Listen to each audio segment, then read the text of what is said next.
check 1 2 1 2 1 2. Yeah, but Okay. But it's Well, okay. But that gone now. That yeah. Okay, that gone. That gone. Okay. Zoom in here. That gone now.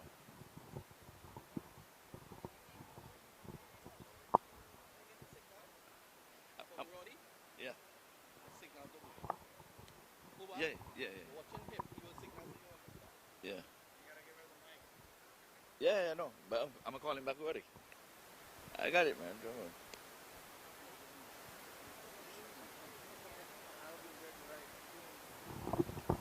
I'm sorry.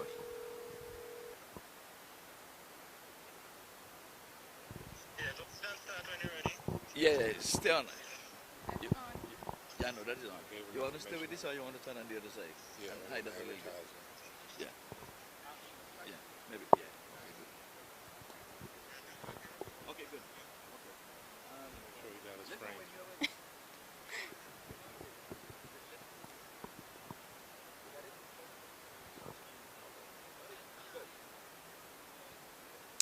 Hi, I am with the Lauren Hills. He is the commissioner of Lauren Hill? Lauren Smart. Lauren Smart, yes. So I'm gonna ask you like, Ford, how are you? I'm good. Yourself? Good. So do you like cricket? Do you have interest in cricket? This is actually my second day of watching cricket. As a commissioner for this community, I thought it, not robbery to come out and find out what we're investing in and what we're trying to get and build on as what we know as an international sport. So my interest has been piqued. I've gotten some in-depth lessons on the rules of the game, and I'm really looking forward to this tournament and the rest of the week. And I'm inviting people to come out. Make sure you're tuning in out there and getting to know what we're doing here in the city of Lauderhill. We wholeheartedly support the cricket game, and we're just looking forward to it becoming even bigger and better. And what do you think about the US Open cricket every year? This is awesome. Like I said, it's really my first time participating. I look forward to it growing. I was talking to some of the guys inside earlier. My intent is to make sure we can get some of our young people out here to witness the cricket experience. It's something that's not germane to our culture per se in this area, but just seeing the enthusiasm and the camaraderie and all the experts out here doing what they do, I want to make sure I can do my part to grow this game, especially here in our community. And what are the benefits that community can get every year? Like I said, there's always a financial gain when we can bring people together to experience the experts in this game and watch them do their craft. I would love to, like I said, my big push is really about our youth. If we can get more kids involved in things like this keeps them off the streets. This gives them opportunities to learn the game itself, which comes with obviously teamwork and all the other skill sets that are required. And like I said, I think it's one of those things because South Florida, we got this wonderful sunshine. We got this wonderful stadium that was built just for this sport, that we can make this happen here in the community, and it can be big and good for everybody internationally wise. Hope to see you every year here, and thank you so much. Thank you, and enjoy the area.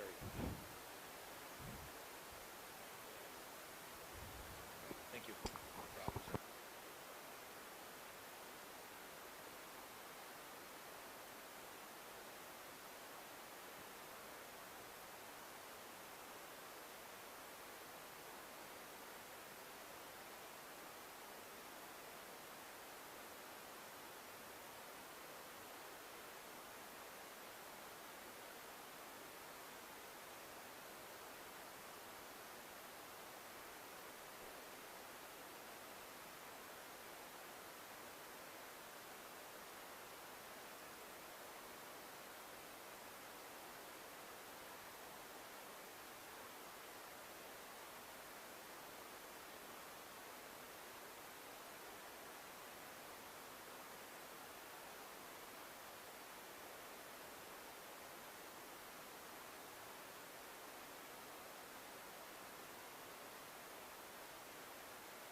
Well, good afternoon, and we're here to witness Game 2 on Day 2 of the 2021 US Open. It's the 13th edition. It's a star-studded edition. And speaking about star-studded, one of the star-studded team is out there. Just this morning, I was told that the US All-Star is looking like if it's a Trinidad and Tobago third team. But we'll see what will happen, because Ali Khan is the captain, plays for the Trinbago Night Riders. Zishan Qureshi, the owner, he's out there on the team. They're not from Trinidad, they're from America. Dinesh Ramdin, though, the former West Indies captain, he's the wicketkeeper, he's from Trinidad. Imran Khan at first slip, he's also from Trinidad and Tobago. So is Jason Mohammed at point. He's from Trinidad and Tobago as well. Well, the man opening the bowling is the former West Indies fast bowler and Barbados standout Fidel Edwards, also known as Castro. He's going to take up the attack from the far end, which we like to call the Boca Raton end. Let me say good afternoon to Sasha Grace, and let me welcome her. Thank you very much. Sunny Florida. Good afternoon, everyone. How was your visit out in the center today? It was very hot. Lovely, but very hot. From all reports, it was very quiet as well. Well, the BRAMPTON PACERS, they are going to take first strike. The US All-Stars winning the toss and asking them to take first strike. It's going to be Chadwick Walton from Jamaica, the land of wood and water, but not necessarily in that order. Here is Castro from the far end. He speeds in now. Oh, that's a good delivery, just back off a length, and Chadwick Walton on the back foot plays it away on the onside. So we're off and running, Sasha. Yeah, good first ball to start.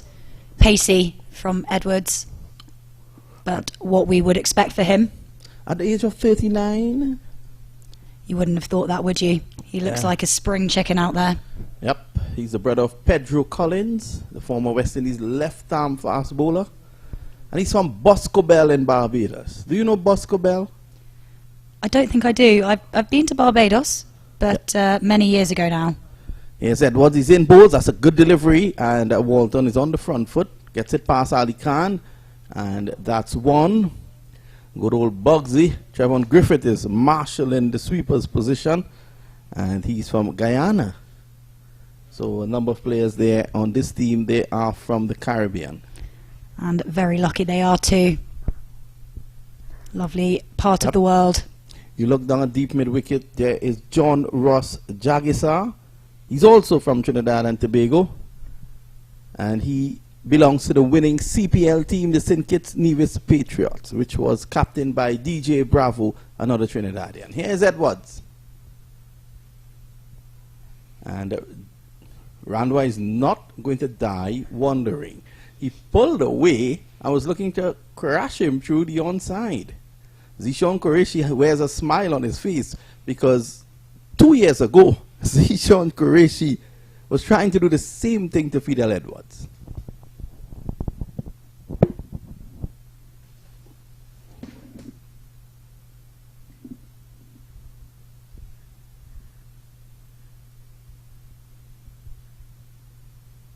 I want to welcome everybody to MAQ TV. Reports are that a number of people in the West Indies are logged on. At this point in time, I just got a message from Trinidad and Tobago that they're logged on to MAQ TV looking at this. It says, hoiked away, he could be out, and he's dropped. Wow.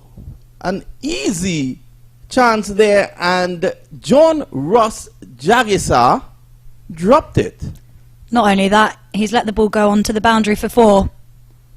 I don't think Edwards is going to be pretty pleased with him at the moment. That was an easy wicket to start the innings with. And that could have pushed them back pretty easily. So John Ross, you'll want to put that behind him. He's a quality spinner, but he's proving that he needs to improve a little bit on his outfielding. I'm sure the fans in Trinidad and Tobago are not very pleased with what they just saw. We're told that everyone in Trinidad and Tobago, they're rooting for the US All-Stars. Here's Edwards. That's a short delivery, and that's a delivery in anger. Yeah, it was a bit of a swipe there from the batsman, trying to make the most of the pace.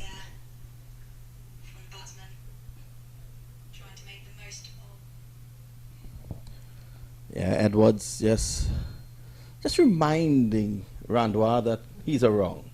Got to let him know. Yep. One more ball left of the over, 5 from it so far.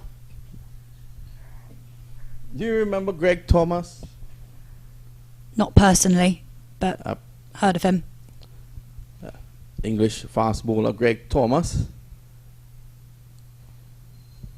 I'll give you a story about him pretty shortly. Here's Edwards. He comes in and bowls outside the off stump, a slow delivery, and Randwa pulls away. But I like the approach of Randwa here. He's being positive, and he's going to play his shots. He's inquiring from the umpire whether that was a wide. That's the end of the first over. A good over from Fidel Edwards, and the Pacers are 5 without loss. Yeah, good start from Edwards there. I think other than the dropped catch, pretty tight from the US All-Stars.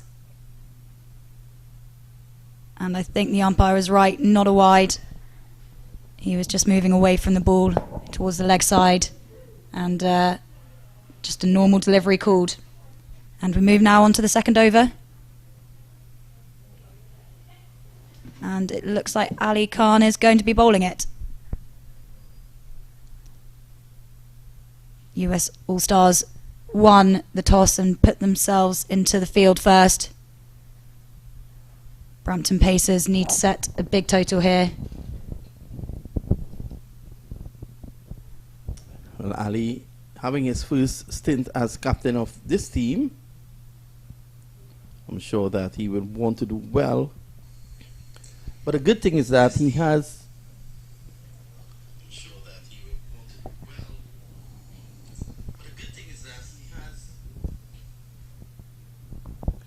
He has a lot of experience around him, so he can rely on guys like Qureshi himself, who was the captain.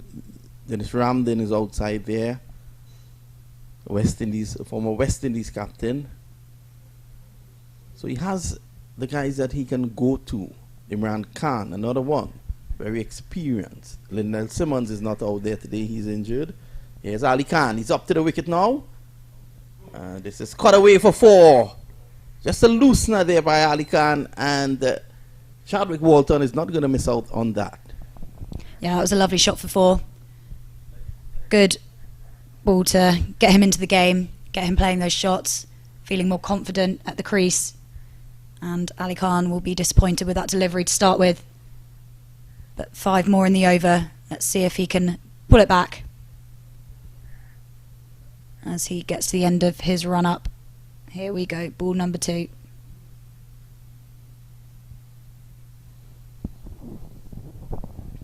So that's a wide, and you look at Ali Khan, he has a slinging action. So that's something that gets the ball to move away from the right-hander, but having that slinging action, it requires a lot of control, because then you can spray the ball wide on the off stump. We've seen that twice already in this over.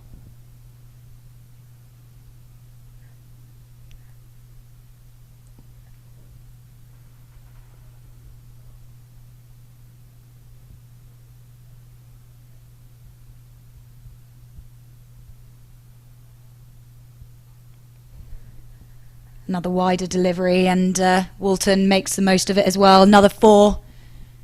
Ali Khan 9 off just the 2 balls, legal balls that he's bowled so far.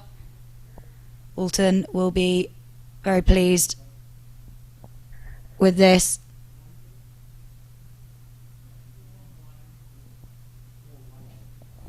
Once again, good afternoon to one of our good friends, Ahmed Rana. He's logged on, a commentator. I think he may come a calling sometime later this week. Here's Ali Khan. And that's a better delivery, closer to the batsman on that occasion. Takes the bottom edge. Ali looking to exchange a few words with Chadwick Walton. Sometimes he likes to get in the face of the batsman. It's all a strategy. Yeah, it's good to get himself pumped up. Friends off the pitch, enemies on the pitch.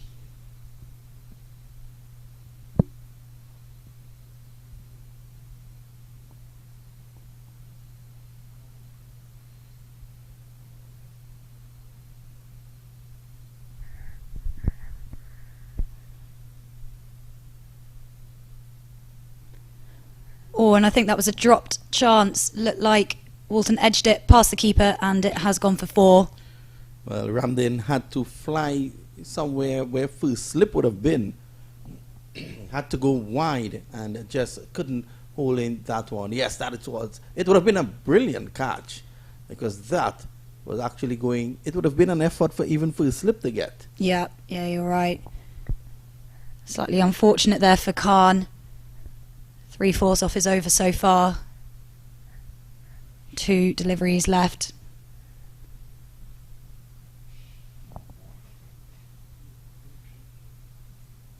There's Ali fighting again. He runs away. Oh, that's a brilliant delivery. Just touching down on off stump and peeling away. And that was too good. You have to really be informed to even edge that. Yeah, it was a great ball from Ali Khan. Bringing it back into the batsman.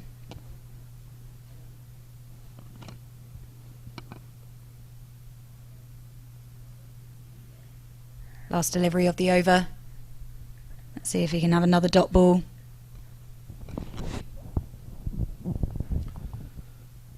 Here's Ali. The batsman on that occasion, Walton, learning from the previous 2. He allows that one to go into the gloves of the wicketkeeper. 18 after 2, it's a good start by the Brampton Pacers. Probably it's a good time to have a Mad Hatter tea break.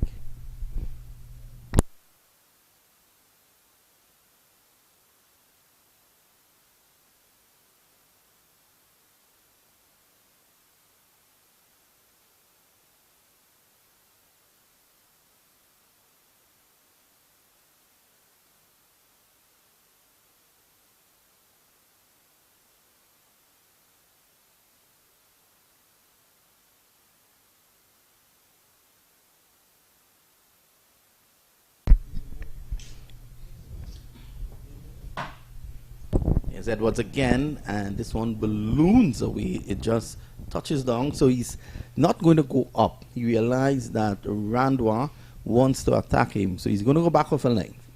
It's going to be difficult to get him away, and he's going to keep on taking the ball away from him. You look on the offside, those fielders, they have to be very alert. You have Keswick Williams, who is at a short third man, Jason Mohammed at backward point, Trevon Griffith, he's at point, Ali himself at cover, at backward square is Zijon Qureshi, and here is Edwards again. He comes in bowls, and this time it's crashed away to Ali Khan. He's dropped it in and out like my salary at the end of the month. So it's 18 without loss. This is the 3rd over. Yeah, that's not a great drop. 2nd of the innings. 2nd to Edwards. Well, Colin Board, the manager of the team, he's down there.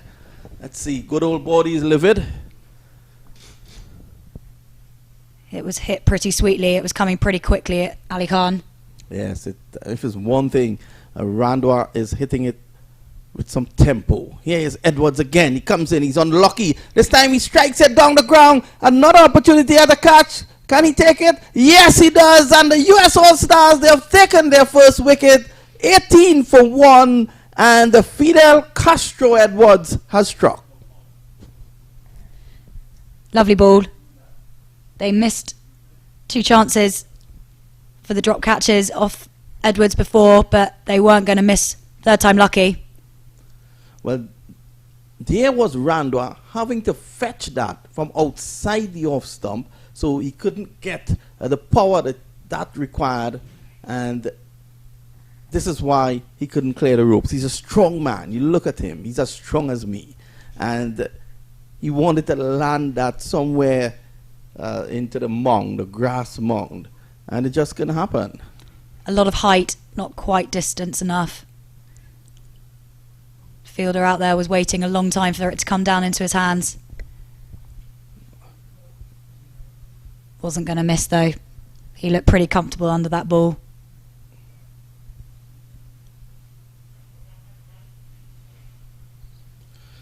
So we've had a lot of action so far in this game. It's been frenetic. Haven't even hit the end of the 3rd over. Been action non-stop. Mark Dial in now at number 3 for the Brampton Pacers, 18 for 1.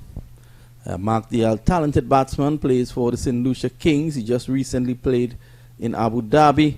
I'll give you one guess. Tell me which country he's from. It's not Trinidad, is it? Go to the head of the class and tell the teacher give you a penny to buy a Pennacool. The score is 18 for 1. Here is Edwards again. Similar type bowling action to Ali Khan. If you look at it, that's a slow delivery. And Chadwick Walton shows him the respect. He poses there for the camera, but there are no cameramen on that end of the ground. Someone needs to WhatsApp him. So Jagjit Randwa, the batsman, dismissed. I always have a good joke going with him. You know, I call him Guru Randwa, who's a Punjabi singer. All his songs were written by Rajesh Sharma.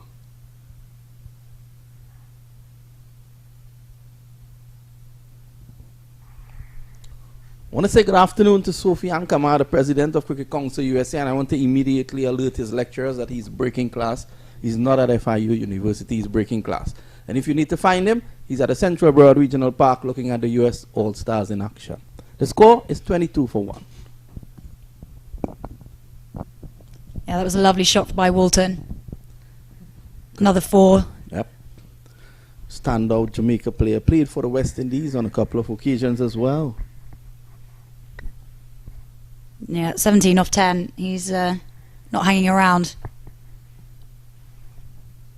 I think you saw by the game previously, you need a big total to be able to defend it. Well, young Qureshi had a little run there. Hands akimbo.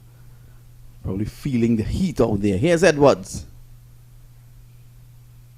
And Qureshi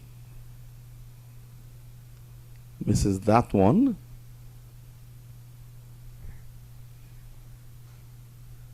So at the end of the over, the end of 3, the Pacers are 23 for 1.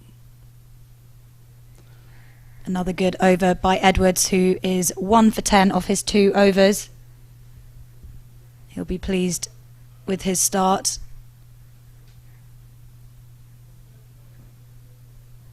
As we said before, the US All-Stars won the toss, put the Brampton Pacers into bat, and will need to bowl tightly to make sure that they have a title that they can get towards in their innings next. So here's Kesrick Williams, the West Indies fast bowler. Kesrick hails from St. Vincent, and he plays for the St. Lucia Kings.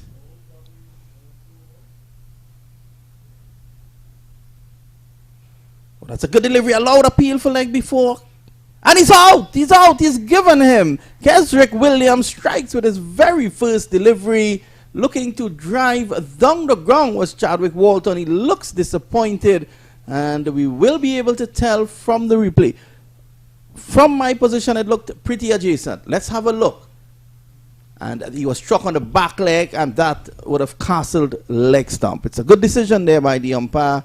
And the Brampton Pacers, they lose their second wicket. Chadwick Walton, 18 of 12. The umpire took a few seconds just to confirm with himself that it was going to hit stumps. But I think he's made the right decision from the replay. It did look like it was going on, like you say, onto leg stump. The delivery was angled in to the batsman. I think what the umpire was probably considering, he just wanted to ensure that that really struck the back leg and not the front foot. Had that struck his front foot, it was possible he could have gotten away with it because the distance to the stumps would have been further, and with the angle, it could have taken it past the leg stump. But on that occasion, it struck him on the back leg, which was adjacent to the stumps, and I think he was as dead as a doorknob. I think you're right there. Good from Williams. First ball, and he's got a wicket. It's exactly what his team would have expected from him, wanted from him. Let's see what else he can do with the next 5 balls. Williams, a wicket with his first ball. He looks like a happy man out there. Paul Palmer, another West Indian, comes out there. He's going to join Mark Dial. Mark, very talented player.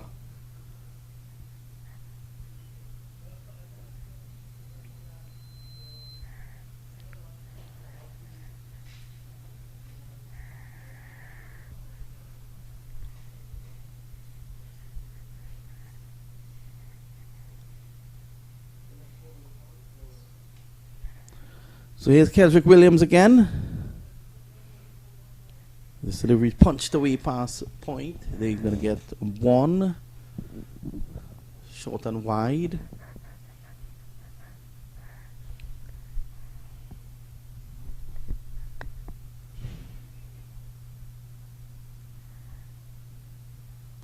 So an indifferent first over from Ali. He took himself off. Brought Keswick Williams on, and he has struck immediately.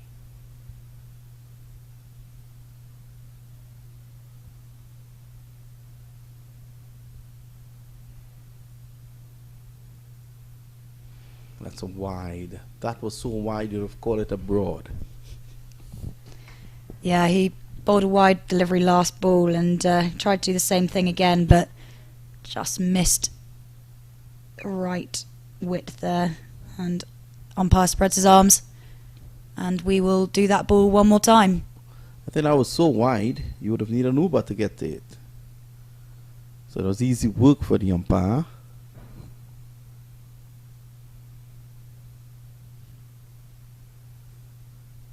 Here's Williams. And what a shot! This is Mark Dial.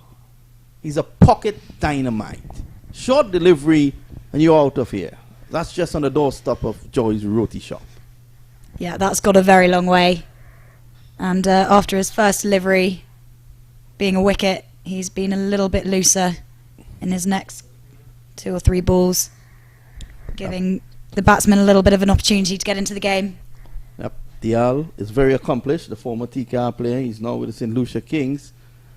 And he was responsible for taking TKR out of the CPL this year with his wonderful batting. Here is Williams. He's up to the crease. And Dial goes with him again. That's another maximum. That's closer to Joy's roti shop. And Javel Glenn, is it, who's going to go for the ball? He can probably order 25 doubles for Roddy Lalman as he's there.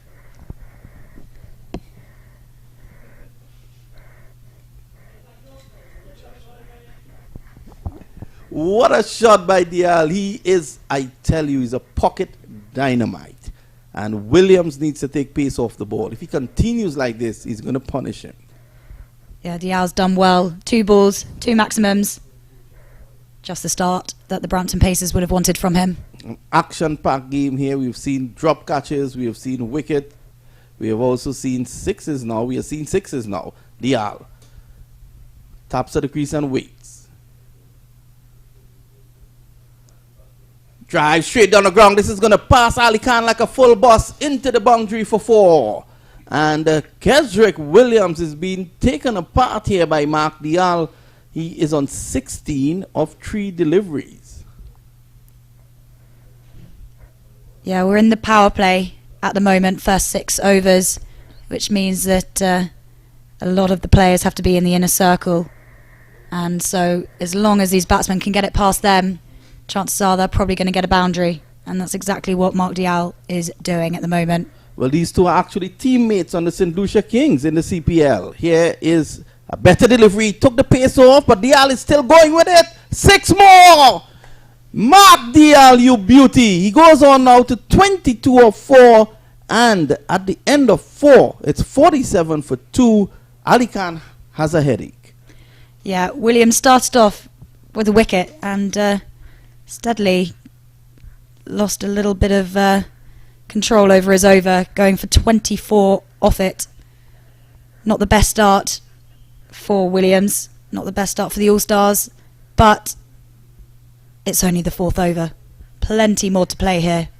Well, it's over 10 and over already, but this is the power play. You want to maximize the power play.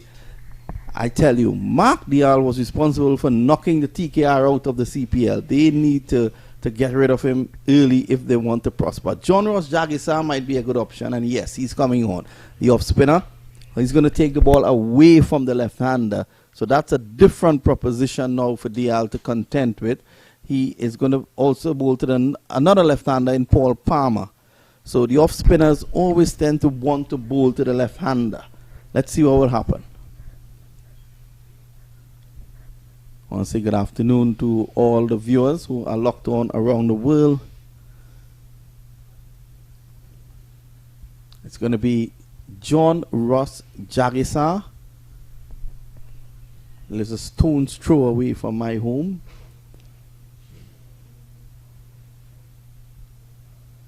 Jason Mohammed, another very experienced former captain of the Trinidad and Tobago Red Force. So you actually have two guys out there who captain Trinidad and Tobago. So they can also lend good advice to Ali Khan. You have the former West Indies captain Dennis Ramdin and Jason Mohammed, the former TNT Red Force captain. He also plays for the West Indies. Here's John Ross. Struck on the back leg. He's out like before. And John Ross strikes with his first delivery. 47 for 3. This is a live match. These are not highlights. It's just action after action. Yeah, you called that one pretty early on. Saw it coming. Yeah. It's almost like you've done this before. I'll give you the lotto numbers a little later today. Please do. And when you win the lotto, you bring 25 doubles for Palo. Yeah, I'll take that deal. So it's all happening here. The Brampton Pacers, they have lost 3 wickets, but it has been frenetic. Real action after lunch. Like you say, these are not highlights. It's all live and it's totally incredible watching. Paul Palmer goes for 1 off his 3 deliveries and John Ross Jagisar strikes with his first ball. Well, it's all happening out there. Mark Dial, an ever-present threat. He's the cousin of Nicholas Puran, another pocket dynamite.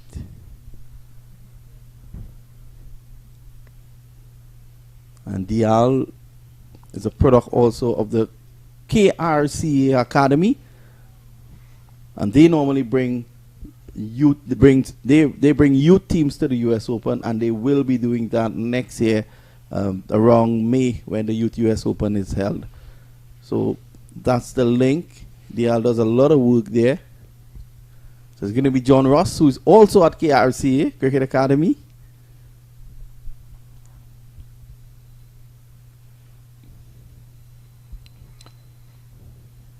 This one peels off the edge. It's going to run away down to third man, and it wins the race. So that's 4 runs. That's the 50 up for the Brampton Pacers. So it's action with every ball. Good old Kesrick Williams just couldn't pull that in. And it's Harsh Tucker. Off the back foot. It took the edge, but just away from Jason Mohammed. Yeah, it's a quick outfield. Now it's all dry and hot. And that ball was just a little bit too fast for Williams to catch. That's a good delivery. That one that turned in sharply. And very watchful was Harsh Tucker.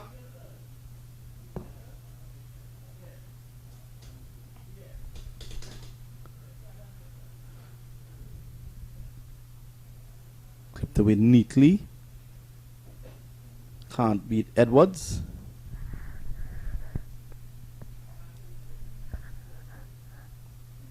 Here's John Ross. So he's showing variety here. He's tossing some up. He's going flatter and straighter with others. And he's showing his wares. Important to keep the batsmen on their toes. Don't want to let them get too comfortable at the crease. That's a quicker delivery, punched uppishly. Ali Khan was lurking. And it's the end of a very good over from John Ross Jagisar. His first over just costing 4 runs. He took a wicket with his first ball. So after 5, it's 51 for 3. And we are seeing action throughout. First ball of the match, there was a dot ball. It never indicated what was to come. We then saw a wicket. And then that was followed by another wicket of the very first ball by Kesrick Williams, who then leaked 24 runs in his over after that. Jagisar takes a wicket with his first ball. He keeps it quiet for the rest of the over. We've seen drop catches.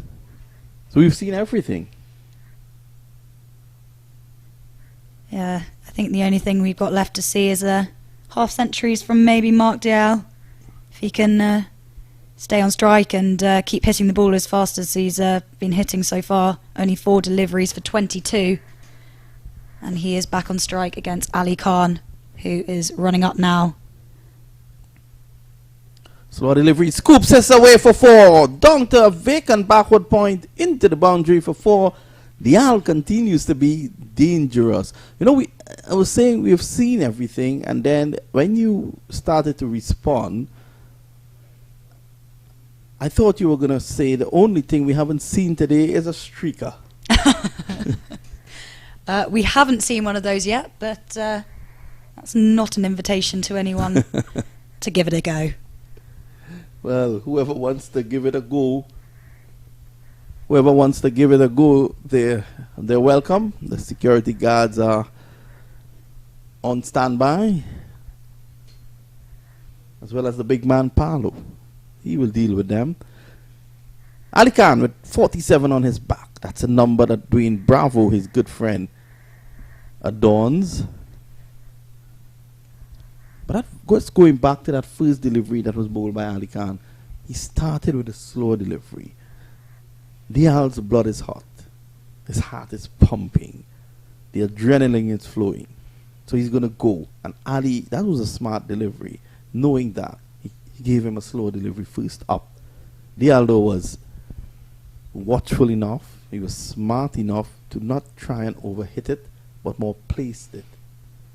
What we've seen, though, is Jason Mohammed has now been pushed back very deep on the circle at point. Here's Ali over the wicket now. He bowls. Dial drives down to Williams.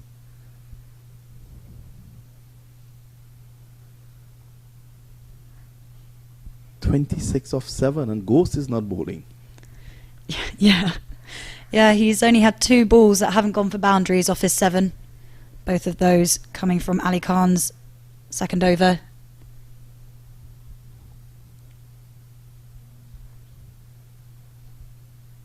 Three more balls left to come. Let's see how this competition plays out. Not a bad comeback by Ali Khan. That first delivery went for 4, but Dial was not in control. So you can see Khan just looking Jagisar with an attempt at a direct hit. What you can see here, Sasha, Ali is looking now to stifle Dial, to cramp him for room, so he cannot free those levers that he has been using so effectively. Exactly right. And more importantly, he's got Harsh Thakur on strike, the newer man to the crease, and more of an opportunity to get a wicket here.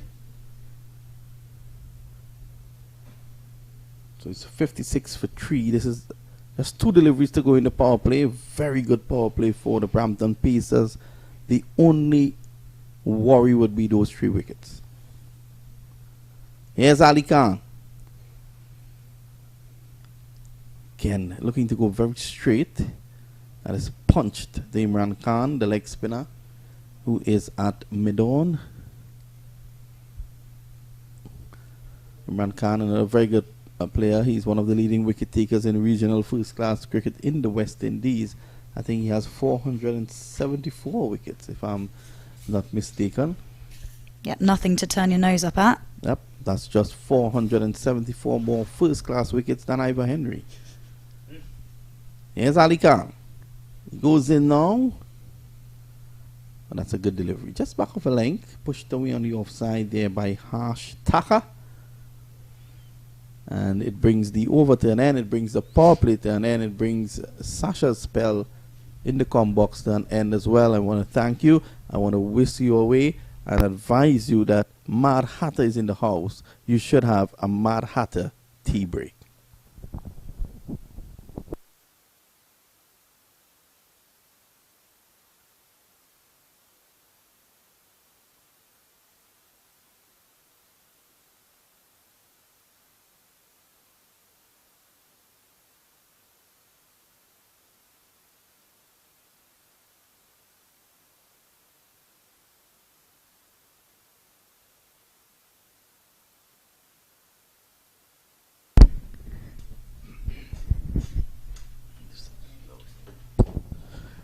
Yeah, so we're back here again. It's going to be John Ross to take up the attack. He's bowling from the far end, and he is bowling with the wind.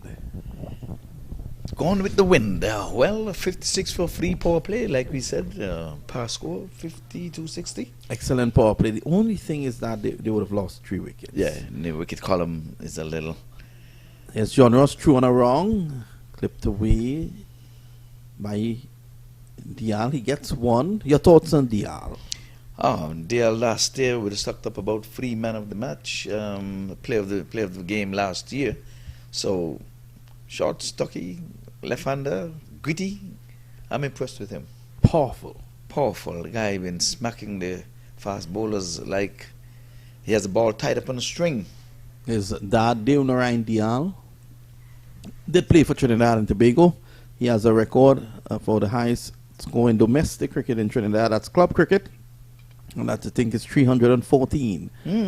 Jagisa bowls again. This is played away through the offside. It beats Mohammed into the boundary for 4. There's nothing like square-driven stroke. I'm telling you, proper cricketing shot. It had all the markings of 4. And like you said, you'll have to go out, come back through the toil. Haven't paid a second time for the same match. Yep, that's an excellent shot there. It was wide, and Taka was very harsh on it. Beautiful shot. Beautiful. Yep. We went to the 60s now. 61 for free, like you say. A spot of bother in the wicket column, but with these two going well. Well, that's a good delivery. He had to hurry down on that one. One thing with Jagisa, he has the variety, and you'll see all on display. Very talented cricketer. Here he is. And this one just going across the line a bit there was Taka. No worry, because it was just back of a length.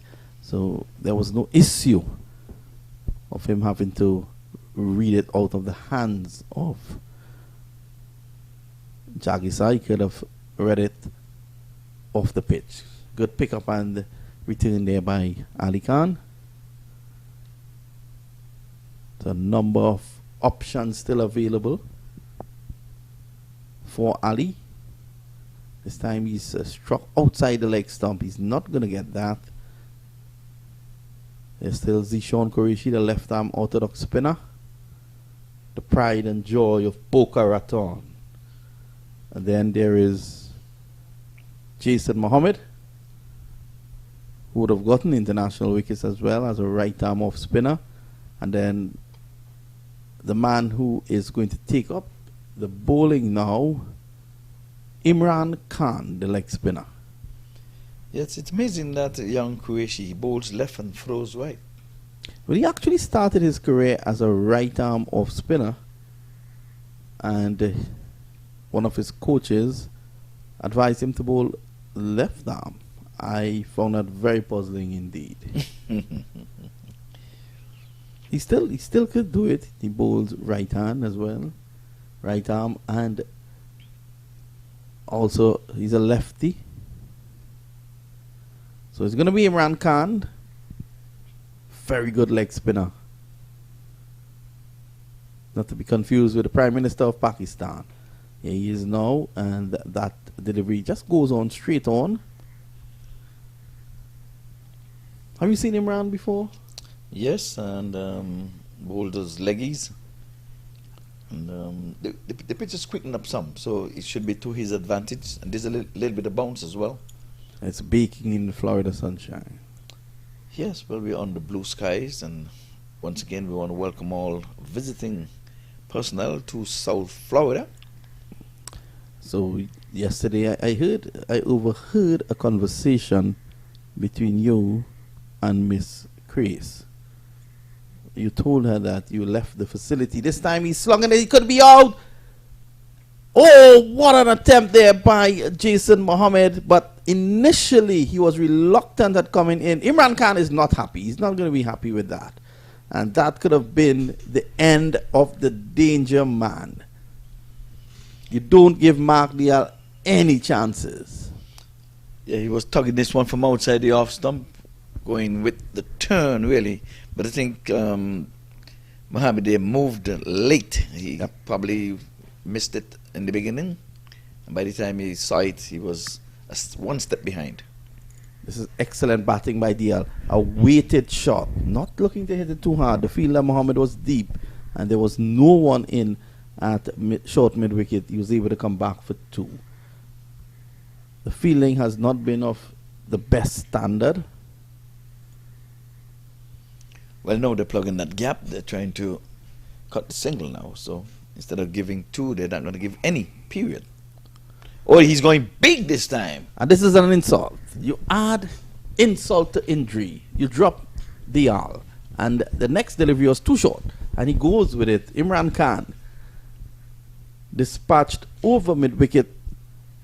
And it's all happening here at the Central Broward Regional Park. It's the 13th edition of the US Open. And I think it's the most star-studded. Do you think so? Yes, indeed. But back to the delivery. That was meat and drink there for Mark Dial. He was short, looping, slow. Sammy's back, pulls it away. Mohammed seems to have purchased the ball.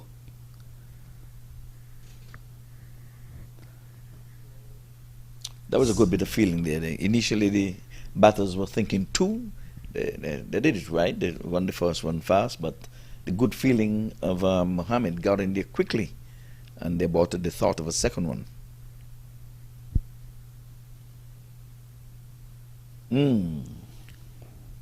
Well, this one just going straight on with the arm, and Imran finishes his first over. 12 runs, the result.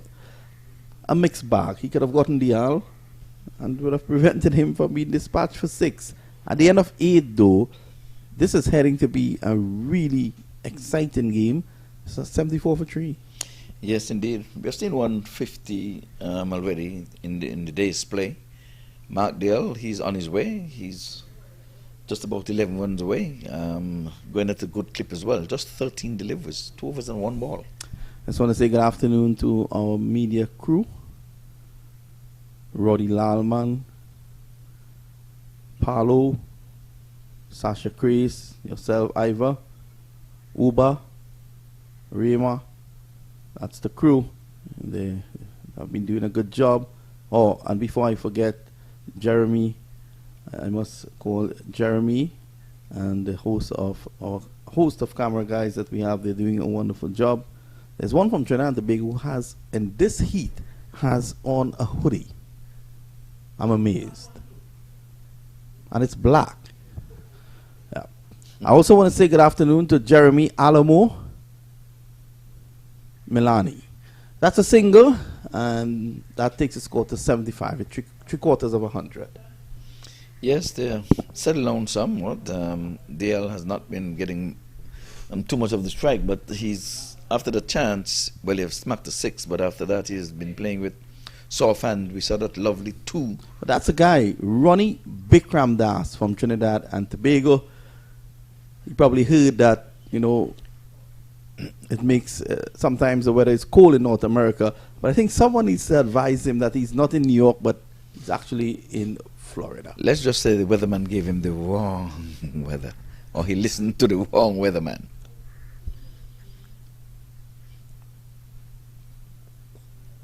So like I said, the middle of the inning here, like you were saying earlier, this is where you build, they would have lost 3 wickets, so they're building a partnership here, which have yielded some 29 so far.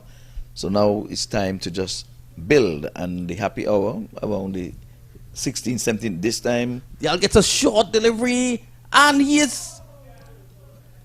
What a catch! I would love to see the replay on that. Kesrick Williams stand and take an applause.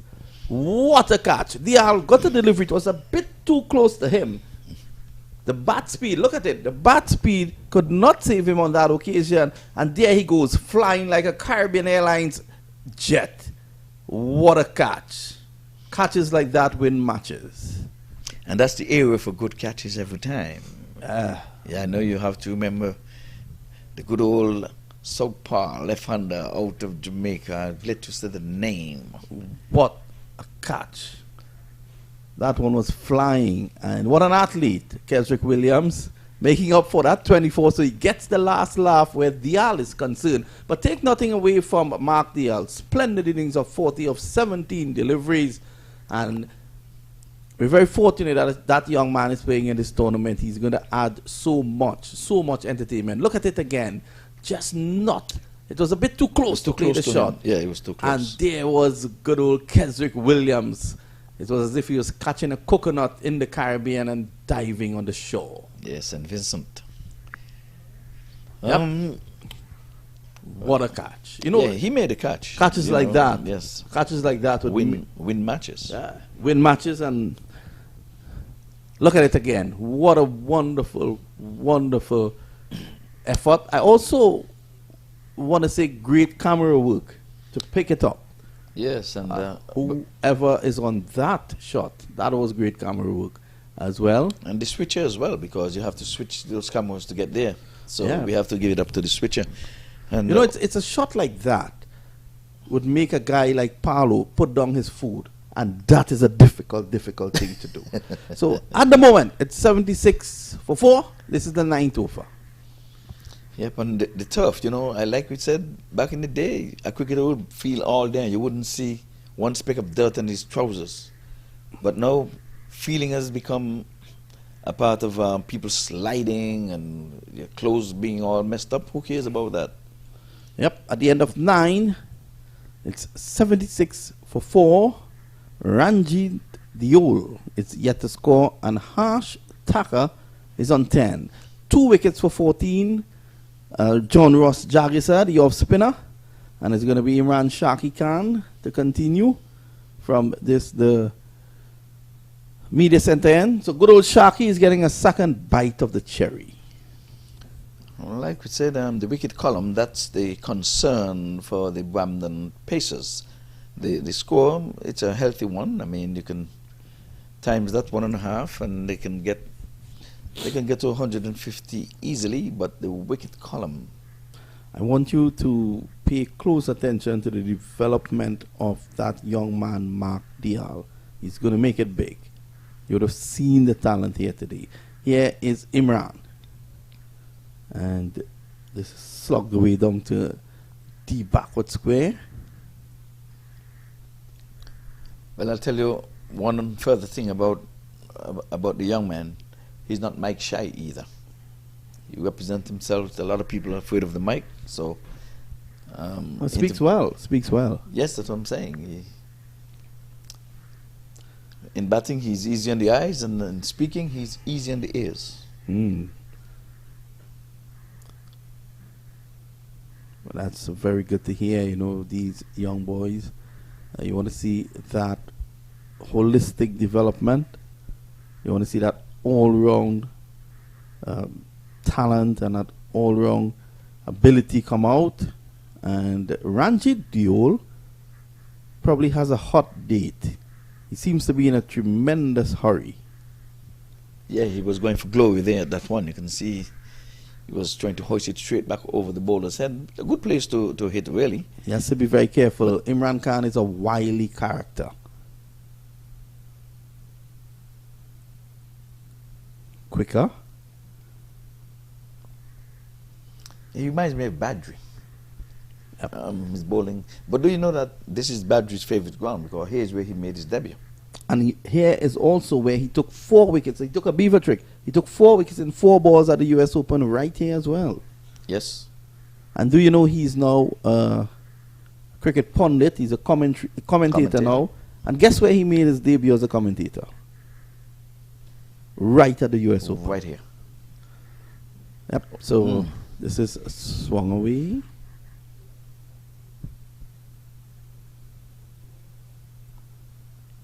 So I'm expecting that Sasha Craze goes on to play for England, just as Samuel Badri, having so many firsts at this ground.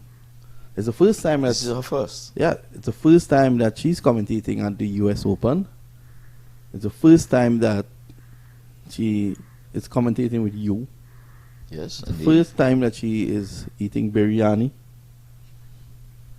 And it's the first time that she has met Jeremy Milano. With a tie, she have to get the mad hot tea. Yeah, it's a good point at this time to take a Mad Hatter tea break. At the midway stage, the Pacers are 81 for 4.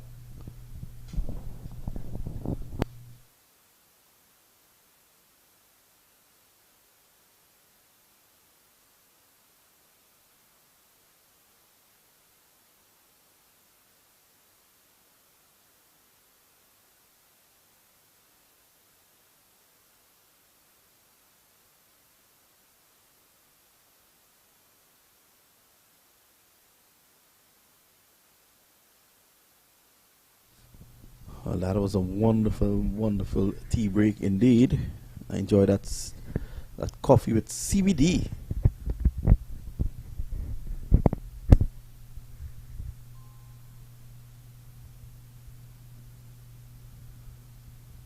So Williams has now been switched to the northern end. Yes, having taken that brilliant catch down in the deep, on the deep mid wicket area. That will definitely raise his confidence.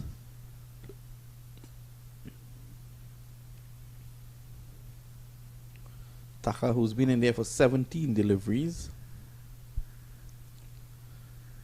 Ramdin having a discussion with Kesrick. I still think that Ramdin is the best glove man in the West Indies. He's an excellent, excellent wicketkeeper. Safe hands, good cricketer, good head. Good head, definitely. Had a long discussion with him in the team's hotel the other night, and he was speaking about, cricketers and, focusing, being committed to the craft. Here's Kesrick again. Back of a length, that's the order. So let's get into a little bit of West Indies cricket. We've called back a few guys, because you remember the president and his team said that everybody is eligible. Even you. Now, of course, I'm a West Indian, of course, so they didn't exclude me, so you are correct right there, my friend. But here it is. We did not recall Sammy, we didn't recall Samuels, and of course we did not recall Ramdin. Yeah, these guys have been staking a claim. What I like about Ramdin, every opportunity he gets to play cricket, he works on his game. He's still learning, he says. And just about a week before coming to the US Open, he was actually playing in a national trial match in Trinidad and Tobago, and batted very responsibly and carefully, getting 57 not out. He's a student of the game. Yep. He was telling me the other night that you don't turn your back on cricket. Cricket has a way of coming back to bite you. In the back, if you turn your back. Well, it makes sense. If you turn your back, and you shouldn't turn your back, and if you get bite, you didn't see what's coming in the back. That's how you're going to get bitten. Yeah, I remember once I was asking Sir Vivian Richards what was the idea. He would have faced some of the fastest bowlers. We think that bowlers are bowling fast now. I think back in the day with Lillian Thompson and Michael Holding and all these guys, I think they were bowling even quicker. And he never batted with a helmet. Nope. So he gave me a very simple explanation. He said, look, if there's a bee that is coming to sting you, it's coming in front of you, the moment you close your eyes, it stings you. Mm-hmm. If you keep it open, you can bob and weave. Here is Kesrick Williams. That's a good delivery. It makes a lot of height. And well played by Harsh Taka. He kept it down to a great extent. Imran could not come in to take that catch. I did say the wicket is getting livelier and livelier. Again, we have to meet out the curator and his staff. Yes, Mr. Taylor. Yes, indeed. That one got up chest height. That was good cricket. I like to see a bowler charging in. So it's not all just bat, I like to see the ball not really dominate, but at least be in the contest. Up at throat level. Slow delivery. Loud appeal by Kesrick Williams. He's appealing and appealing. You'll have to take that to the Privy Council, because he's not going to get that one. Pitched outside the leg stump. Definitely pitched outside the leg stump. Definitely. We may see that on the replay that's coming up.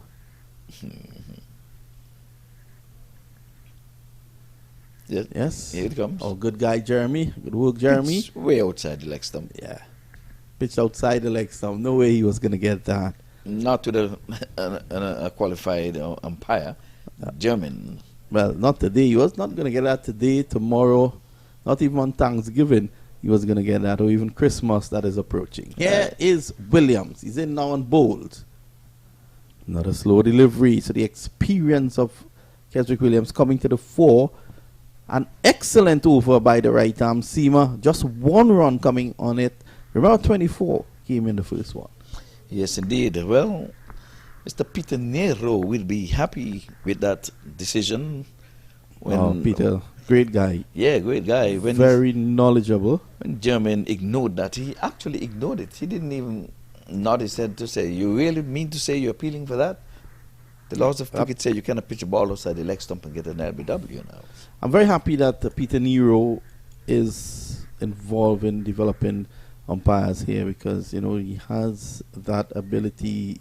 He has vast knowledge. He was a very, very, very good umpire and match referee as well. I remember fondly Trinidad and Tobago under 15 versus Guyana under 15 in Jamaica, and Trinidad and Tobago chasing just 109 lost the game, and my son got dismissed leg before. He then took the bat and he slammed the bat onto his pad.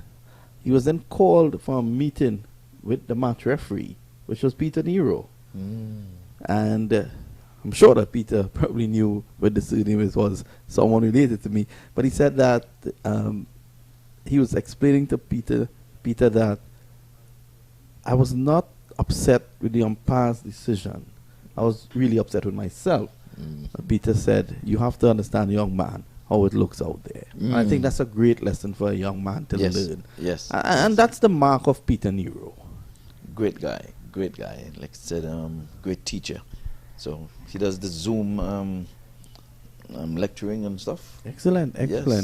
Even in the international cricketers, those elite umpires, of course, he's in communication with them. They ask for his opinion, advice on the laws of cricket as well. Yep.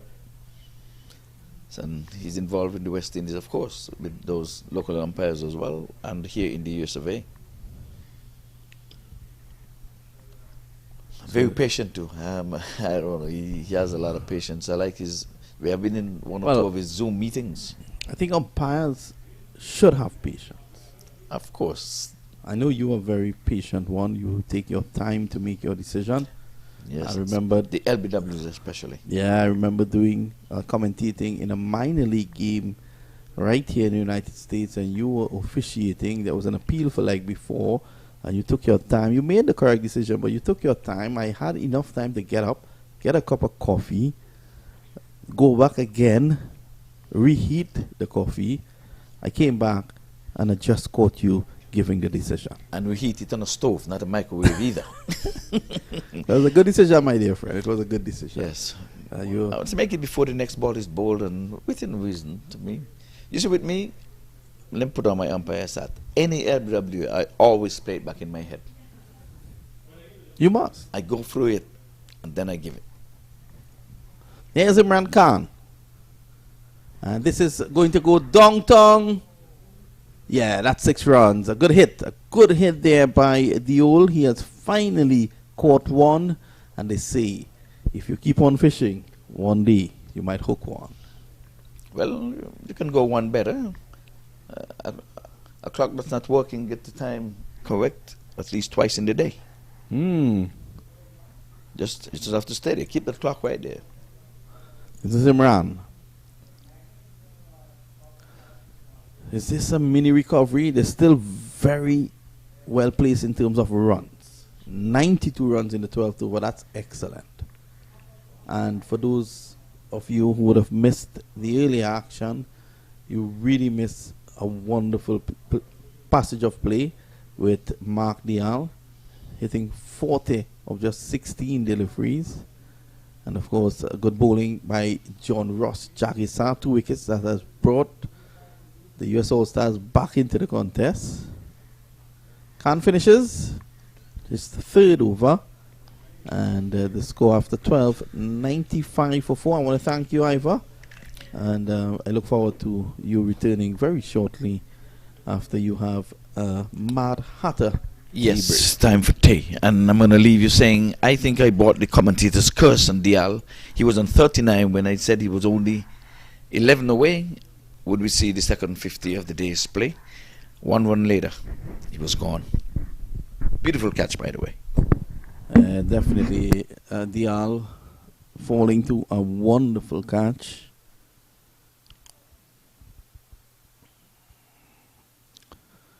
Let's say good afternoon again to Sasha Crease from St. John's Woods, Abbey Road to be exact, in London. Good afternoon, everyone. Good to be back. Yep. Are you enjoying the action? It's been pretty epic so far, hasn't it? I feel like anything can happen on every ball. Sixes, wickets, drop catches, missed fields, amazing fields. It's been brilliant. Can't keep your eyes off it. Here's Williams. Again, good delivery. Short. Reaching up to the throat level. You know, I had asked you earlier on whilst on commentary if you ever heard of Greg Thomas, the England fast bowler. Heard of him, but I don't know him personally. Right. In the early 80s, he would have been playing against Viv Richards. England versus the West Indies. And he bowled a short delivery. And Viv Richards just swayed out of the way. He went back, he bowled another short delivery, and Viv swayed out of the way again. He got cocky. He went down the track, and he told the great man, he said, look, I know you can't see it, but it's red, and it looks like a cherry. The very next delivery, Richards hooked him out of the ground. He then calmly walked down the track. He patted the turf, and he said to him, since you know what it looks like, go find it. Yeah, that's a comeback of all comebacks, really, isn't it? Yep.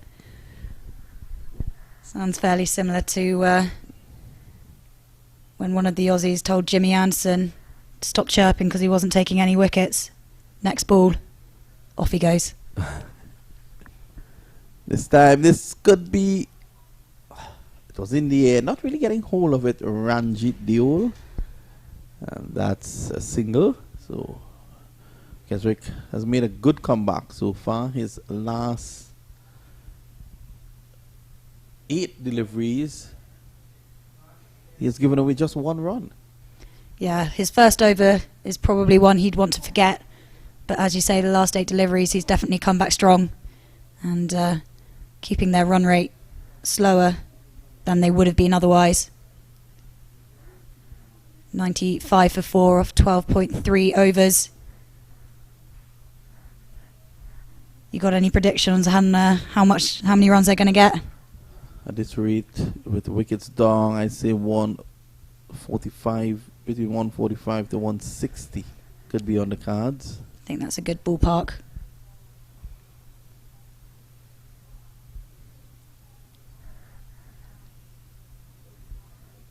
I think it'll be important for these two to stay in together, build on this partnership of 20 so far, make sure that the Brampton Pacers don't lose any more wickets soon, and then we'll probably be looking at the upper half of your ballpark figures. Set a good total for the US All-Stars to chase. Slow delivery, excellent delivery there by Keswick Williams.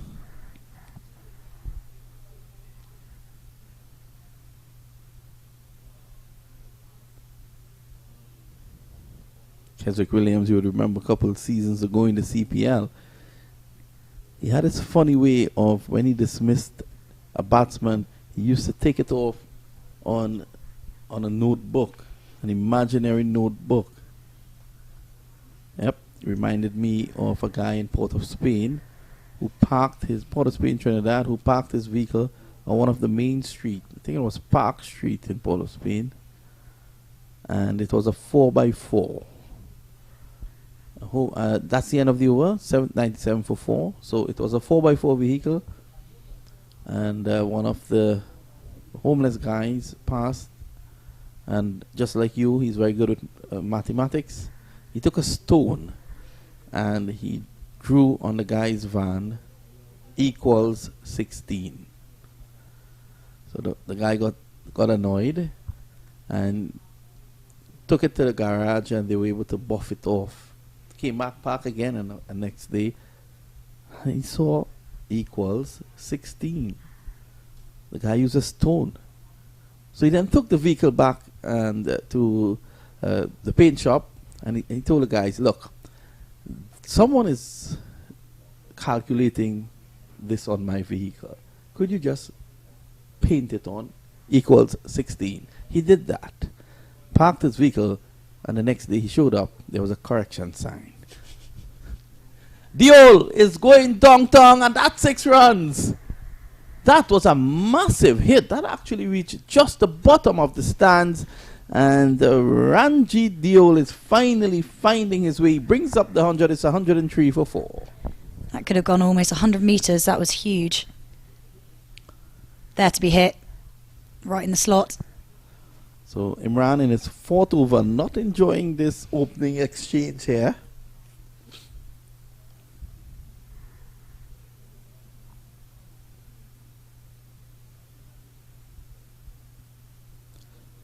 He is again. He goes wide. He's got away with it there. I think so. That was pretty wide, and you can't get upset with the old there for inquiring. Let's hope he doesn't get too distracted by it. Well, I don't think so. This is a big hit. It could end in the hands of Jason Mohammed, and Imran Khan finally gets a wicket. Imran Shaki Khan takes wicket number 5. It's now 103 for 5.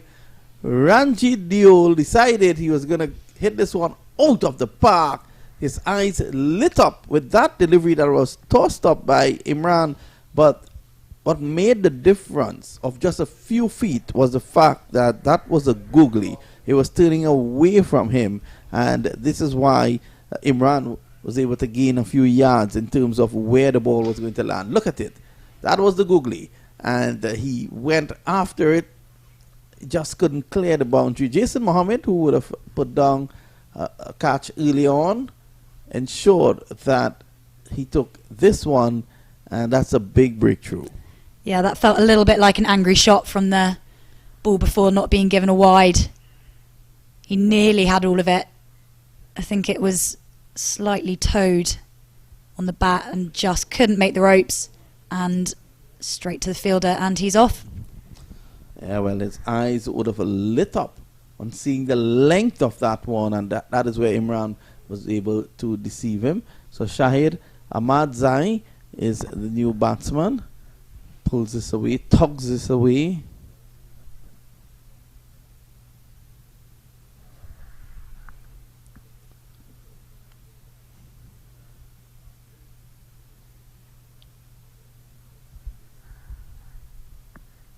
Here he is, the new batsman taking his guard. 2 more balls left of Imran Khan's spell this match. Let's see what he can do with these 2 balls.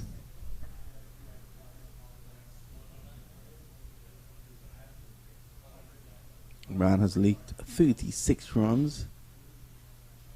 And that one, let's see, let's wait for the umpire.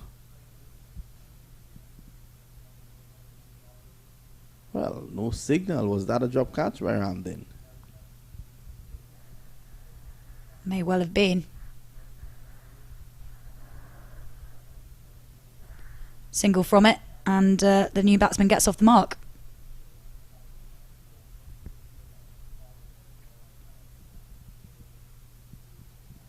End of the over, end of the spell by Imran Khan, 1 for 38.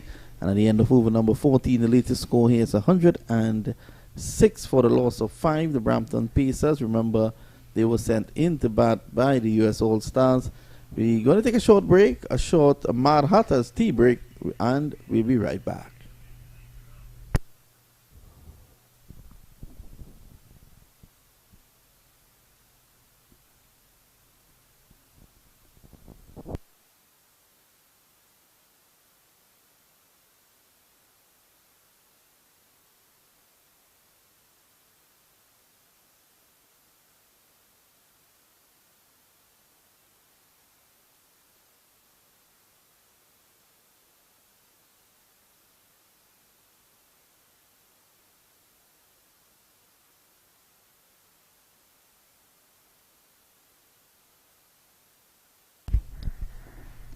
John Ross Yagasar back into the attack for his last over of his spell. 2 for 11 off his 3 overs so far. He's bowling nicely.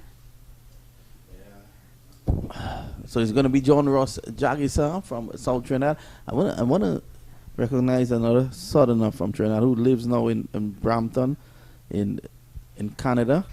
Riaz Hussein, very, very close friend of mine. So he's logged on and supporting, I'm sure, the boys from Trinidad and Tobago on the US All-Stars team. So just want to say good afternoon to him and thanks for logging in. Brampton Pacers at the moment 107 for 5. Hashtaka 22 and Shahid Amadzi is on 1. Yeah, I reckon they're going to start swinging soon.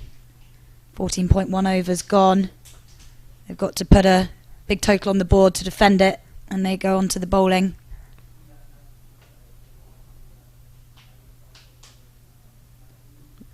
Yagasar again, keeping it tight. He has been brilliant, John Ross. Your thoughts on him? Yeah, he's bowled really tightly. 2 for 12 off his 3.2 overs. I reckon if he keeps going at this rate, we could see another wicket in this over. Well, there's it. The commentators curse. A big shot. What an offer by Shahid Amadzi. The next time he makes an offer like that, he can probably get married.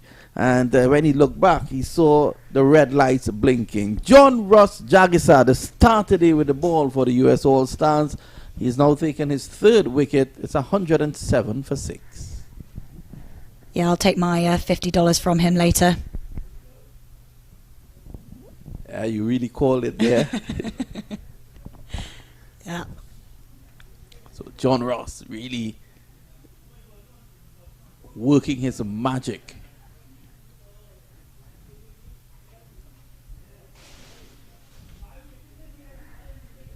You can see the boys in a huddle there. Probably a good time to take another Mad Hatters tea break.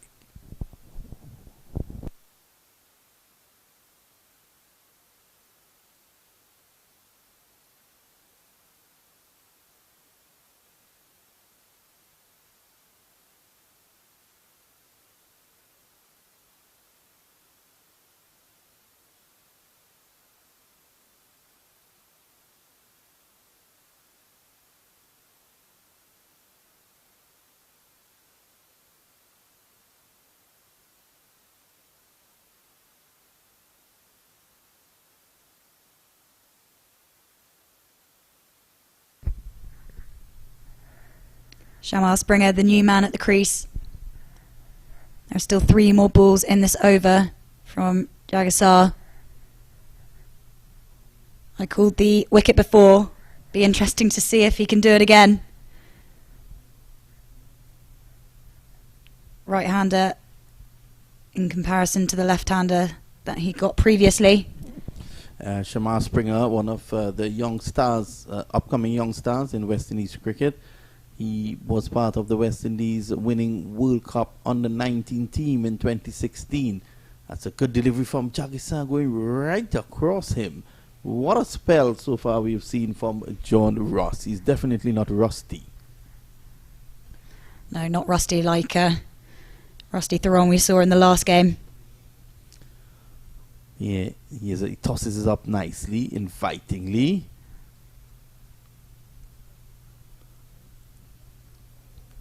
Goes down to Zishon.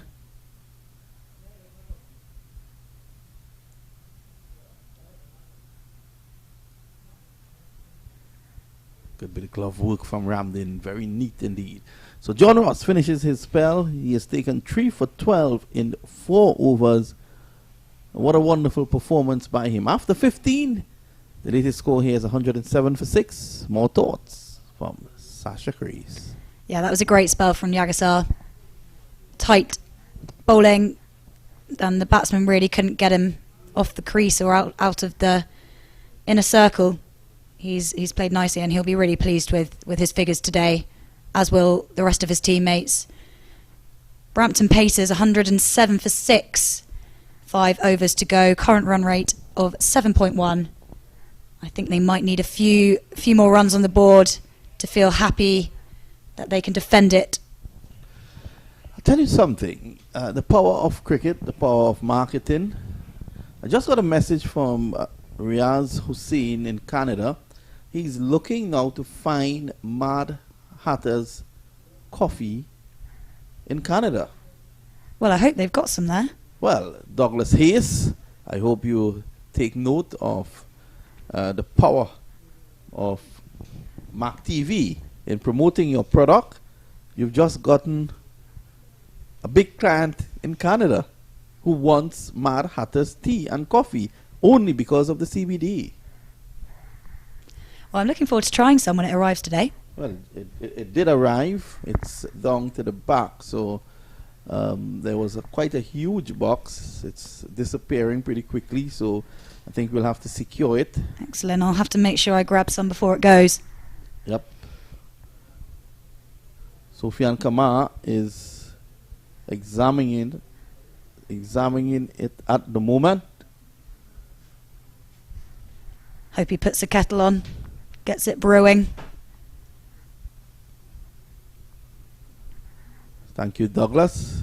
Good old doggy.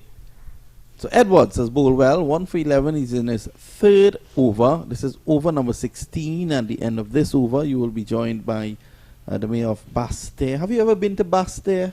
Haven't, no.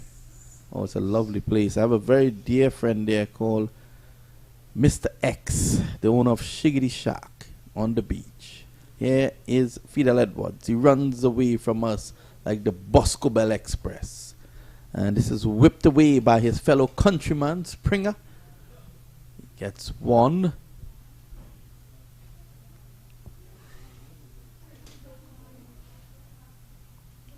Yeah, Basse-Terre, lovely place. There's a huge area in Basse-Terre for shopping that's duty free. Why is that? It's just a lovely place. Making the most of it. Yeah. That'd be good for the Christmas shopping, I suppose. Yep. The two very famous cricketers there, El Quimido Willett and the deceased Renato Morton. Whipped away by Springer. It was all timing. Life is about timing. You saw it there.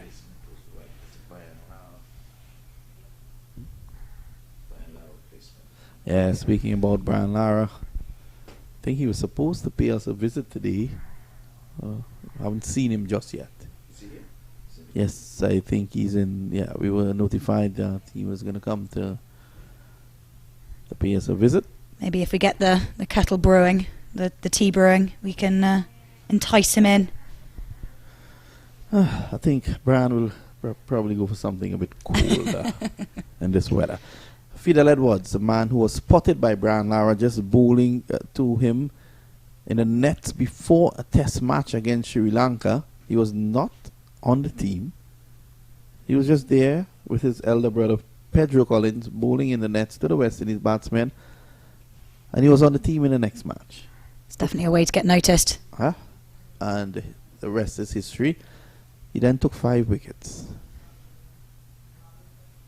So he has a similar type action to Ali Khan. It's a slinging action that I first took notice when I saw Waqar Younis. Sammy peels off the edge into safety. Managed to place that in between 3 fielders. Nicely done.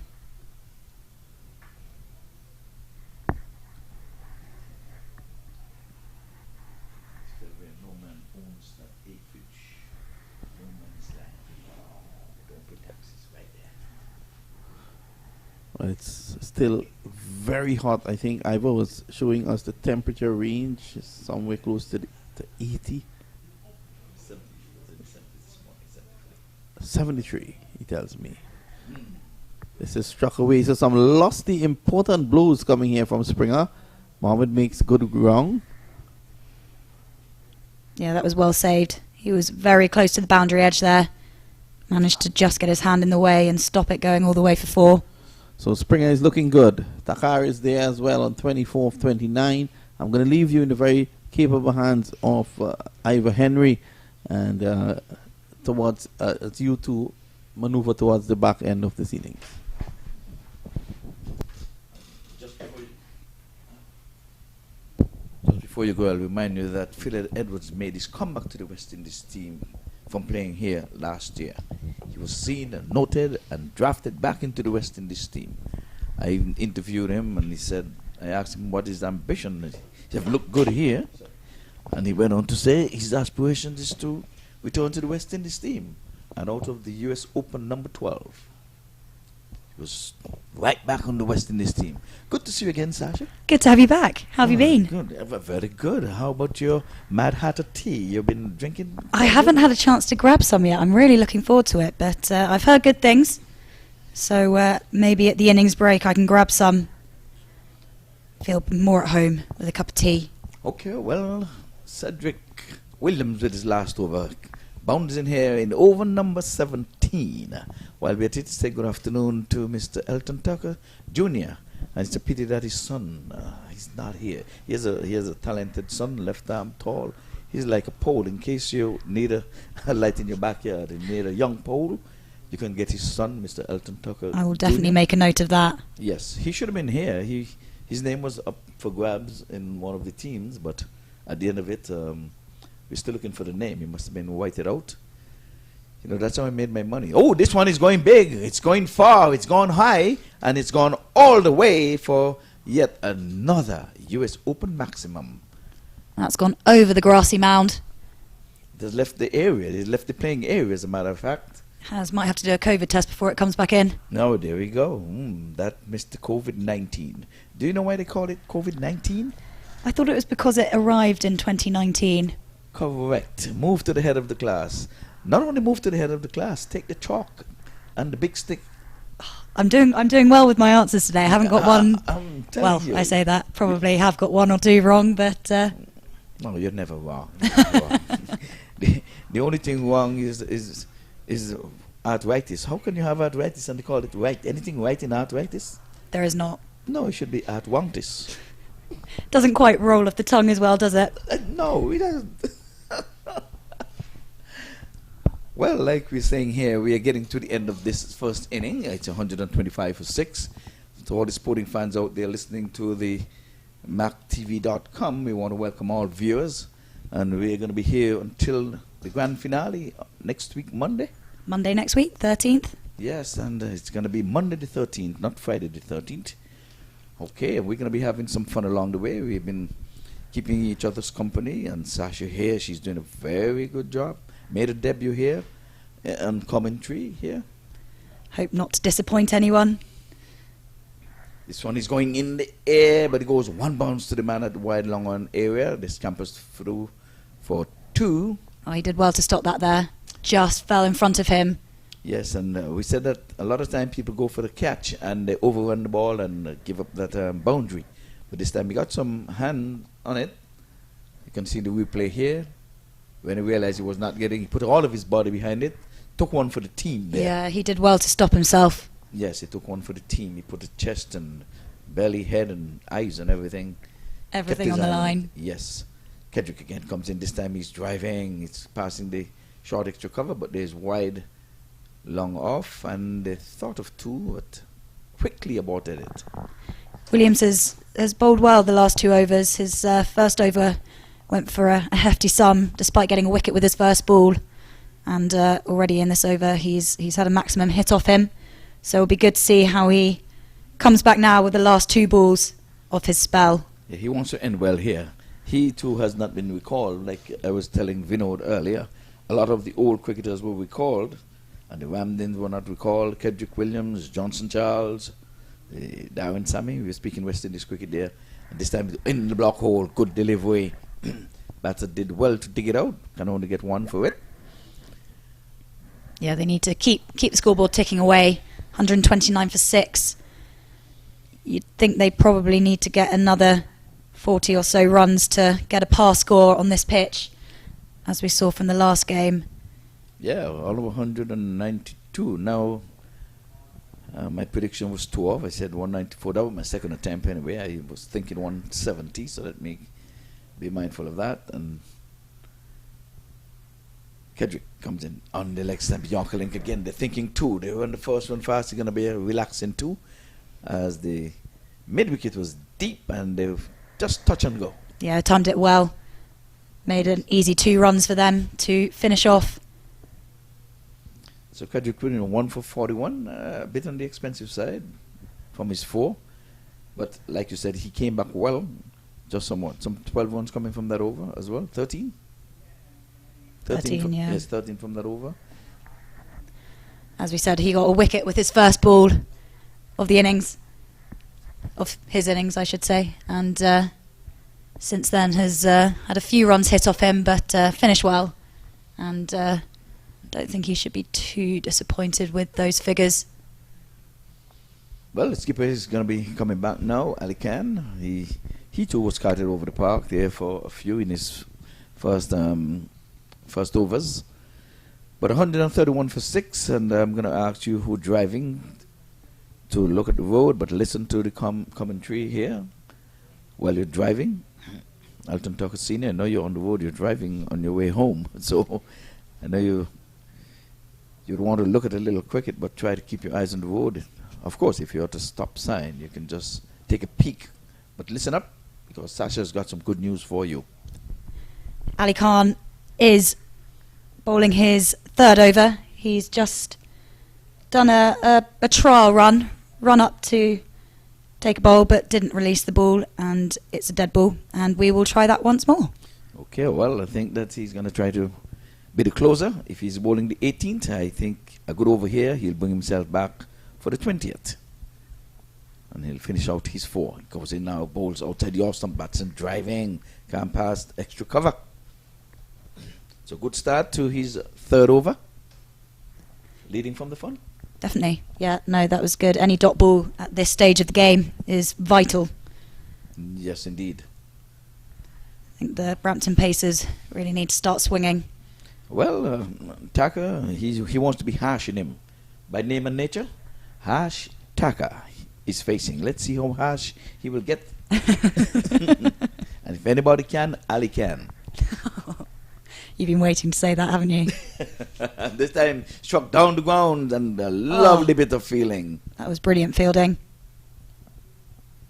Yeah, the man beneath us here, I didn't get to see who it was, but it was a brilliant bit of feeling below us here. I was out of the view of the camera guy, I would imagine. It's just below the scoreboard. And again, Audley Watson, I want to say good afternoon to you, sir. I know you would be listening up at some stage, and Eddie Edwards.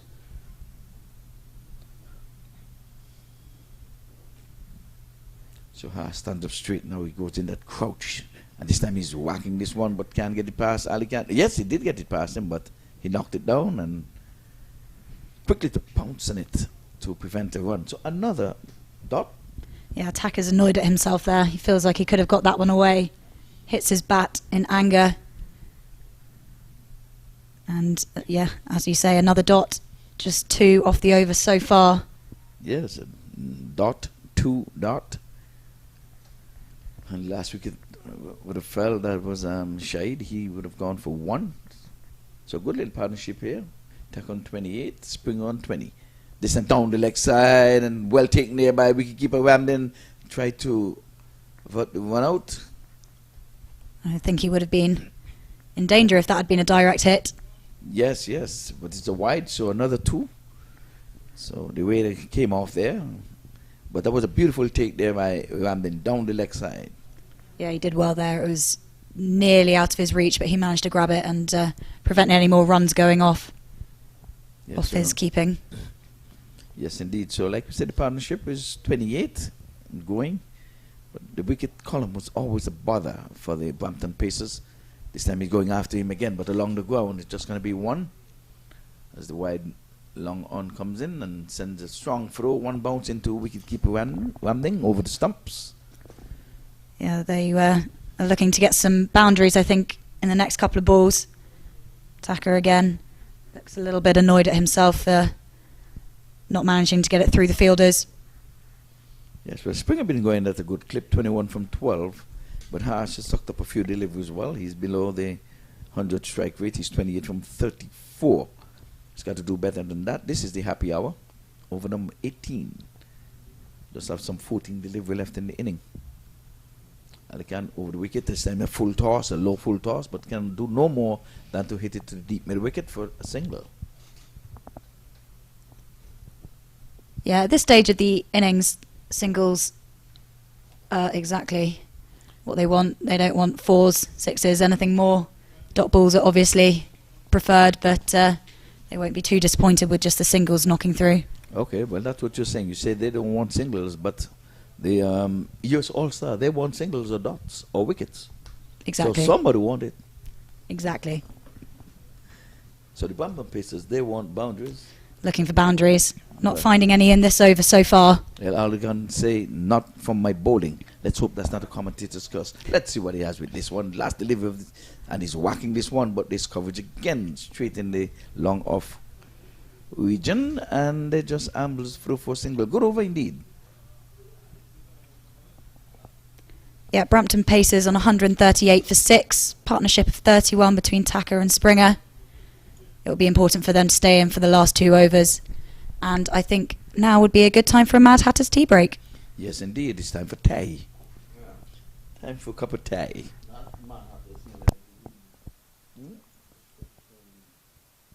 Weed? Okay. Should we announce it?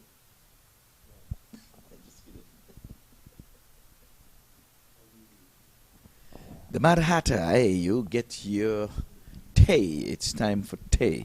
Over in England, it's going up into the dead of night now.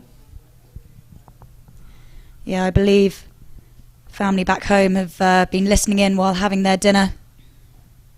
Nice bit of cricket before the Ashes starts this evening between England and Australia out in Australia. Getting them warmed up for some test cricket. Okay. Well, 12 away from 150. Fidel Edwards with the penultimate over. Let us see if he can hold the reins or if he would offer up something for the Brampton Pacers. He's going to be pacing to the Pacers. Okay, he switched himself around. He's coming from the far end. So it's going to be front on for the cameras. You're going to see him sporting the number 18 on his back. Bowling around the wicket.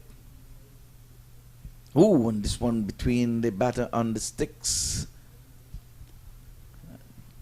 He was trying to just get a touch onto it to get it down to the deep fine leg, but there's coverage there, but I guess he wanted to just get it past Ramden. Yeah. And again, it falls right back into your forte, a dot. Exactly. I think Springer just got a little bit too on top of that. Landed on his feet as he was moving around the wicket.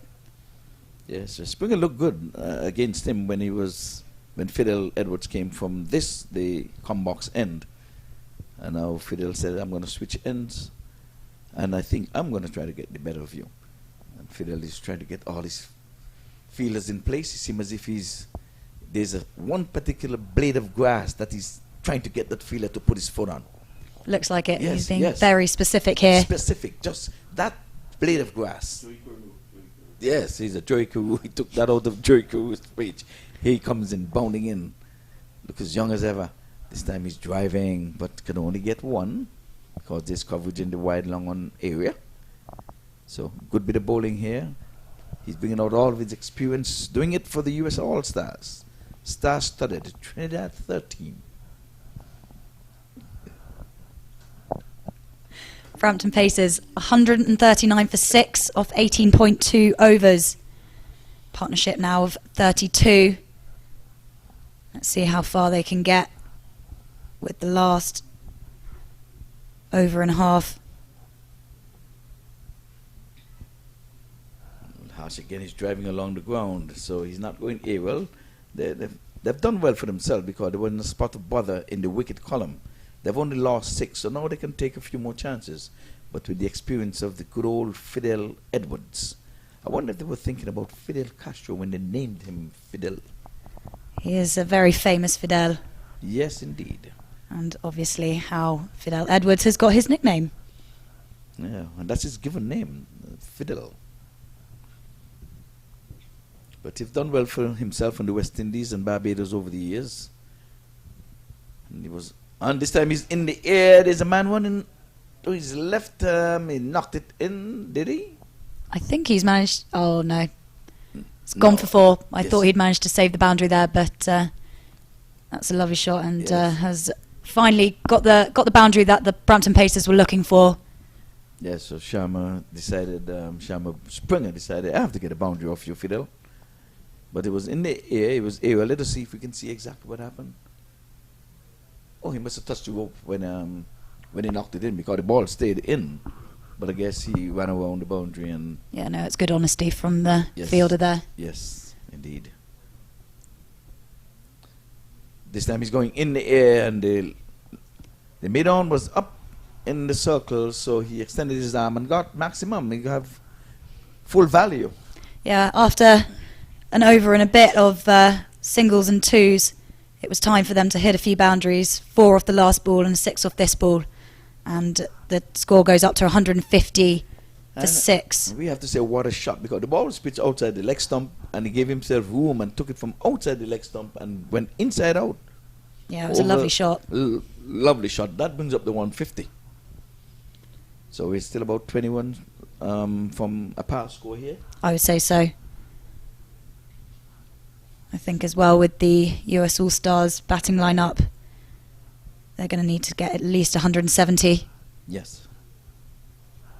Oh, he was playing for the strike. Nah, that's naughty. You can see he just pushed and run and said, I want to be facing the last over. You have to go for glowy. Because at least Taka, he's batting on 30 from 36.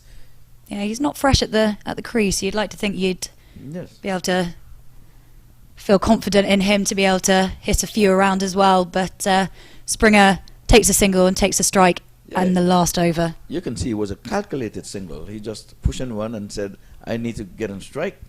And no doubt, I'm sure Ali Khan is going to be the finisher here. Yeah, Springer on 34 off 18. So definitely a bigger strike rate than his companion Harsh Taka. Yeah, but at this stage, that goes for naught. I mean, Taka been there for quite a while, some 36 deliveries, much longer than him. Yeah. And at least, you have to go for glowy. Yeah, I mean, last over, anyone can whack it, I think, as long as you've seen a few balls, and both of these batsmen have. So be interesting to see what final score they end up on. Yeah, we would have seen Cottrell would have done it for the champion team, the St. Kitts Nevis Patriots / Trinidad second team. Vinod asked me to say that. This time he's going downtown and he's going, I think it would have gone all the way. I would have want to believe that. Yes, it did, a flat 6. You just have to get it over the rope. We've been seeing some big lofty ones. Yeah, we have. It's a shame the sight screen was just in our view. We couldn't quite see where it landed, but it was a lovely shot straight down the ground over the bowler's head. So should we apologize, or should I apologize to Mr. Springer to say he had a calculated single and he decided, now I'm going to go after Ali Khan? He might be right. Okay, he's on 40. So he tried to get to a par score of, say, 170. He's going after him again on the ground. He's running the first one quickly, but not a chance in heaven, hell, or on earth. They're going to get 2 there. No, that ball was hit way too hard for them to get any more than that single, and Taka is now on strike. Okay, so let's see what Taka is going to be doing now. Let us see if it's going to be harsh on Ali Khan. You said if anybody can, Ali can. I think you said that, but I'll claim it. Well, we're together. Exactly, it's teamwork. Teamwork, that's it. There's no I in team. Oh, back to Ali Khan, and was it a chance? I don't think so. I hope he's all right. That came pretty quickly at him. Yes, but it eluded him, and at least they got a single. That brings Sharma back on strike. So the 50 could be on the cards, but that's not what he needs right now. He needs to do it for the team. Yeah, 3 balls to go, 159 for 6. The Brampton Pacers, like we said, we think 170-ish would be a par score on this pitch. So I think that would be the main thing they need to worry about, rather than Springer's 50, which is nine runs away, which he's nine runs away from. Yeah, that becomes secondary this time. Well, Ali Khan, he bouncing over the wicket. Oh no, this time it's in the block hole and he just gets his bat down on it. Yeah, he's done really well there. Another dot ball. Yes, well, the 50 partnership comes up. It's on 52 as a matter of fact. So 8-1 so far in this over, and a dot is in it. And there's no time for dots. Get a single at least. No, you've got to at least try and push it somewhere. Get a single at least. Yes. 2 more balls to go. 159 for 6. And the equation to get to 170, they have to hit 2 sixes. And that would just give them an extra one over the 170. So this one we're going to tell the tale whether they'll get to the 170. This delivery. No, they're not. The Yorker length again. Good delivery. Right in the block hole. They're thinking 2. They'll get it 2. Direct Lights, hit. camera, action, and I think he's German. just safe. Yes, just safe. But that's good running again. Once you're up in the circle, you would prevent a run or 2. But when you're down on the boundary, you're a boundary rider, and you just play with soft hands in the area where you don't have to pay taxes for. We call it no man land. Yeah. No, it was good fielding as well, because he was coming at an angle where he was just aiming at the one stump, and yeah, direct hit, and could have gone either way, but But you have to give credit to the batsman, because definitely. as he played the toe crusher delivery, he was almost on his haunches. Yeah. Then he had to get up from there and run, and to get back at the end where the throw was coming in. He did well. He did do well to get back. Yes, he did well, very well. Last ball of the innings, 161 for 6. Ali Khan about to start his run up. Yeah, none for 35. Let's see if he'll end it that way. Oh, he's trying to be cheeky here, and he's getting... Got away with that one. Got away with that one. He came from the outside edge. He got the desired result. Not where he was intended to put it, but it doesn't matter at this time. A 4 is 4. End of innings, 165 for 6 from the 20 overs. So Ali Khan went for some 13 from that over. Springer was left hot and dry. Let's get the scorecard for you. Topping the inning is Springer. He's not out on 47 from 23. And Mark Dale, a good-looking 40 from 16. He went at a good clip. 31 came from Harsh Tucker, and he was not out at the end on 31. 18 at Chadwick Walton at the top of the inning. 17 from Ranjit Dayal. There you have it, 165 for 6. That's the important contributors from the batters. And we have John Rush, Jagasar. He got 3 for 12. Very, very, very good spell of bowling. 1 wicket each for Imran Khan, Kedrick Williams, and Fidel Edwards. Extras 6, so at the end of 20 overs, 165 for 6. They're going to be needing 166 when we return. I think it's time to go and try that Mad Hatter tea, and we're going to take an innings break. We'll be back for the second innings shortly.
1, 2, 3, 1, 2, 3.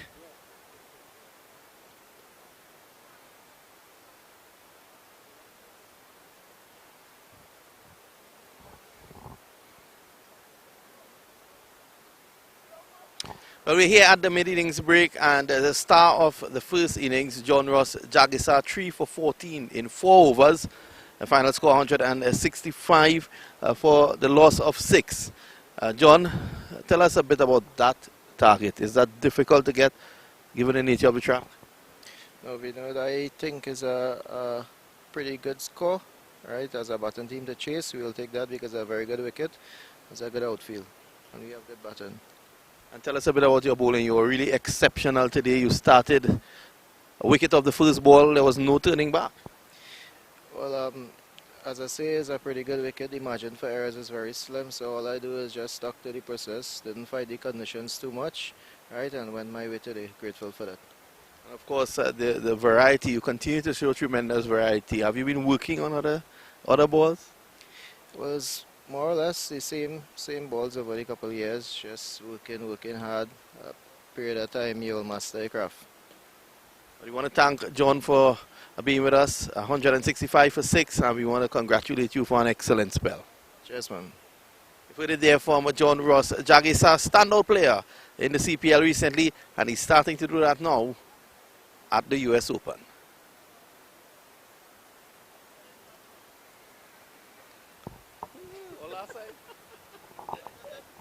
Yeah, perfect. You hardly see you. That wicket is sweet, boy. That wicket is sweet.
Yeah?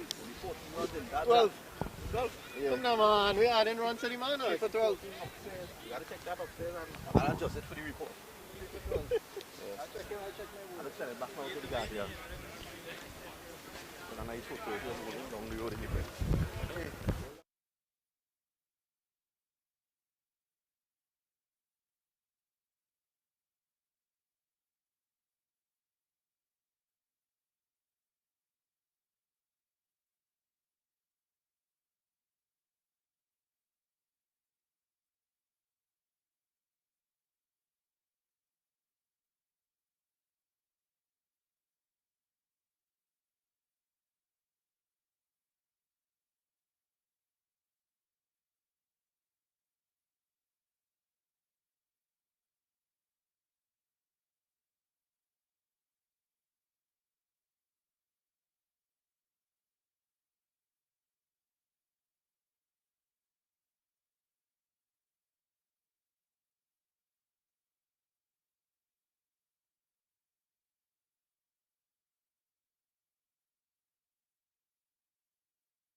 Welcome back. Well, the players are out in the middle for the run chase. US All-Stars going to try to get the first win of this tournament, the first time up. Both teams are having the first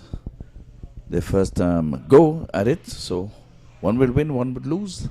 I would think that there's a super over in this tournament. So one's going to go up, one's going to go down. But how was your Mad Hatter tea? It was lovely, thank you. Lovely, just the thought of it. It's tasty. Have you managed to get yourself one yet? Not quite the weather for a tea, is it? No, it's pretty hot here this time.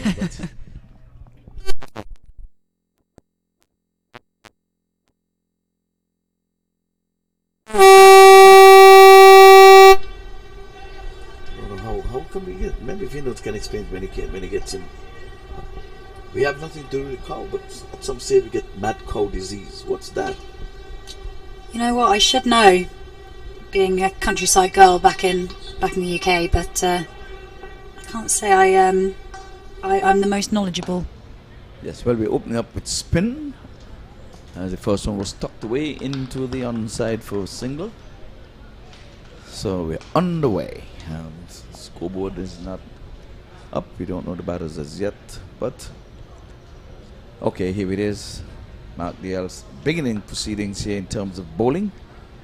Scored some 40 good-looking ones, and we have Trevon Griffith and Yannick Otley. So Trevon Griffith is off the mark immediately, which brings Otley on strike. Again, it's a studded all-star, name and nature. On the back foot, punching easily, getting a single. Single was always on the card. Yeah, it's a good start for the All-Stars.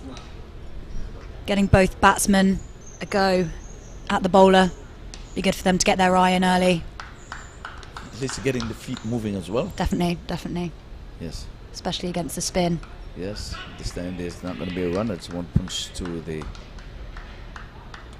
right of the umpire, who's standing in the offside because of the sun getting into his eyes. Did think for a moment that was the umpire doing the fielding there. Yes, but we played to backward point. And this time down the leg side, he's got some will on that. Might have been advised to let it go through for an extra. Looks like umpire has given a wide. Oh, he did not touch it at all. Okay, all right then. So That really moved off the pitch. yes, he was pulling out the boom trying to sweep. Here's another single. So the required run rate is just over 8. So the approach is right.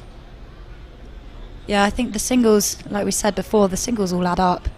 You don't need to start with the big hits. Get your eye in, keep your feet moving, get a few runs on the board, and then you can start really smacking the ball around when you feel more confident and comfortable. This one was shorter, flatter, outside the off stump. And there was a pull to the wide long on, and the ambles through for a single. So another pole goes into the turf. No need for fences this time, so it's okay. Looking pretty consistent at the moment. Very good. They've scored off every delivery. One of them coming by the way of a wide down the leg side. This time he's pulling. There's question being asked. Not the most confident how's that I've seen. More in hope. More in hope. Just, yes. Got to try, haven't you? Yes, of course. You cannot get the wicket unless you appeal anyway, unless the batter decides to walk. Which I don't know any batsman who would do that. They're not going to walk without They're an not appeal. going to walk.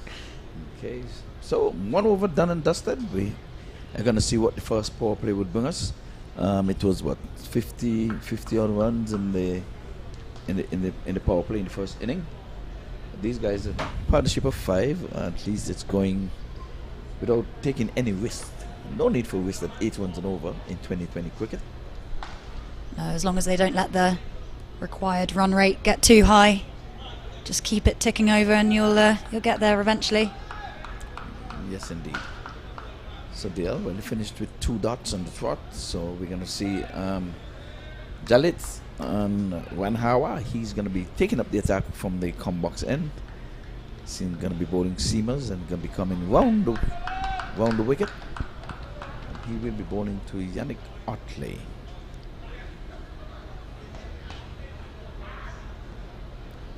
No, he's bowling over the wickets. He's southpaw. He's left-handed. Yes. So we got that right. He's a left-hander. So it's time to give you a quiz. You know pretty much a thing or two about cricket, and you've not been wrong yet with some of my answers. Have you played cricket? I have done. Not for a while now, but when I was at university, I helped out the ladies' team, play a few games. Can't remember how many we won, but it was definitely good fun. Fun? Okay. What position did you play? Yeah, have a guess. Have a guess. Let me see. Look at you played left back, left out. Bench warmer. Drinks. Okay. Okay. Well, this time he's tugging this one here down to the deep backward square leg for a single. So, but anyway, Buddy already picked me in the ears and said that you were a wicket keeper. I was. Since I was little, I always played backstop in rounders, which I'm sure is a sport that not many of you know. It's quite an English sport, played by girls at primary school age, and I always played the wicket-keeper position there, and so it felt natural to bring it through to the cricketing world. Oh, this time he's pulling, but there's coverage again in the deep backward square leg. That one was short, looping, asking to be hit. He had a tennis ball-like bounce there. Yeah, it really came up to the fielder out in the deep. Yeah.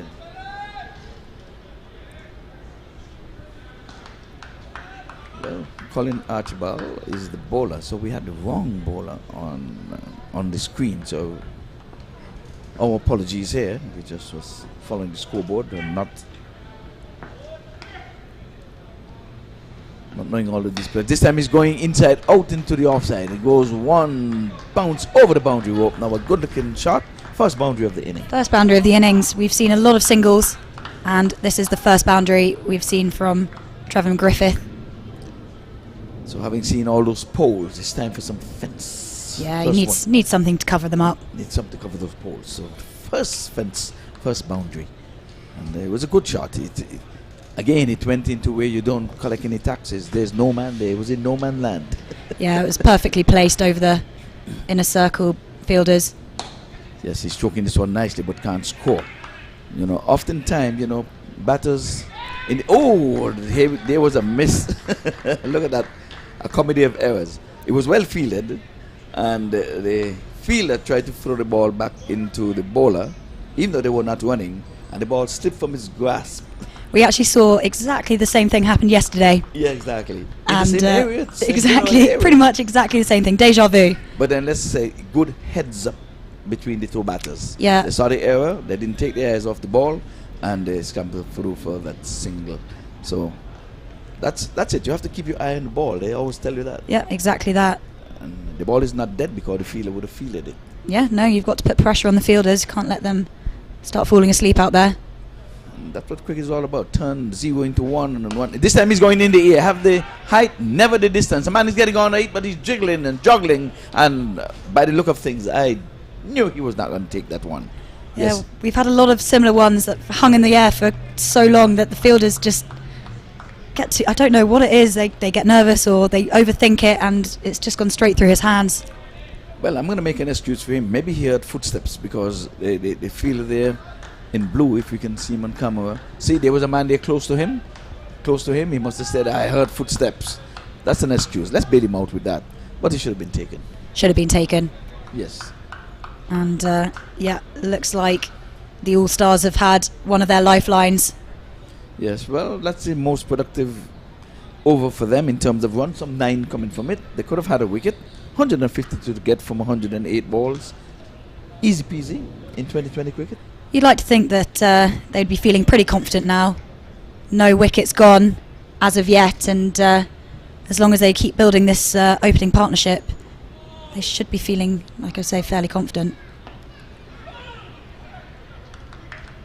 Yes, well, he had a chance to get one there. It went down. Let's see if it's going to cost them, because I think they fell maybe about 10 10, 12 runs short, I believe. Yeah, I would agree with you on that one.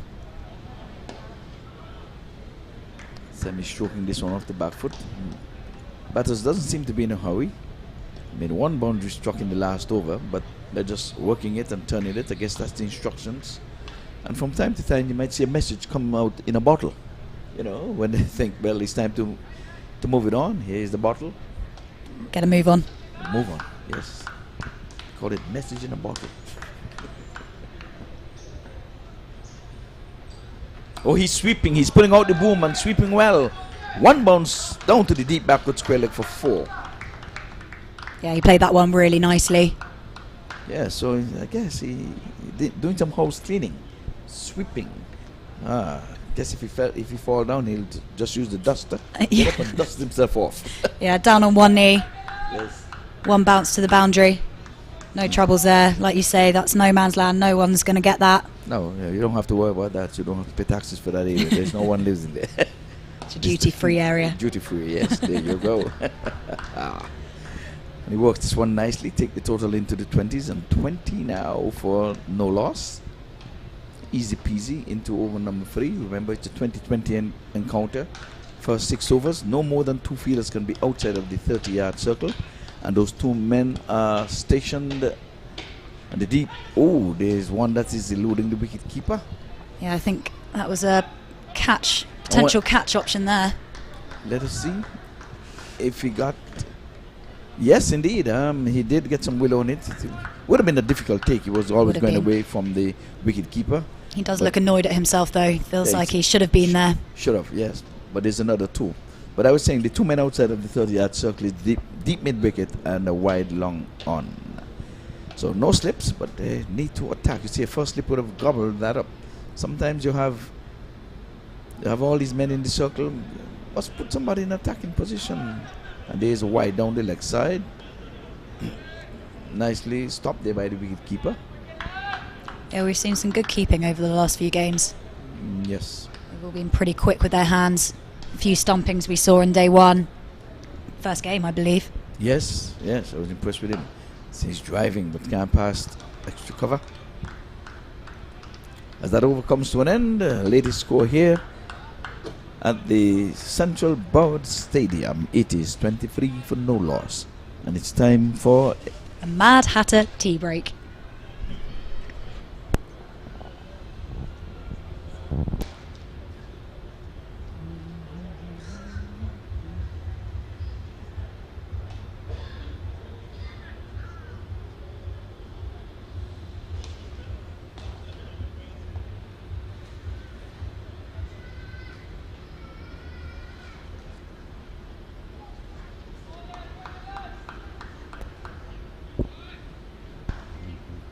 Oh, we're trying to get some tea over here, and in the meantime, there's going to be another bowling change. Is it? Or is it Dale is going to be coming? No.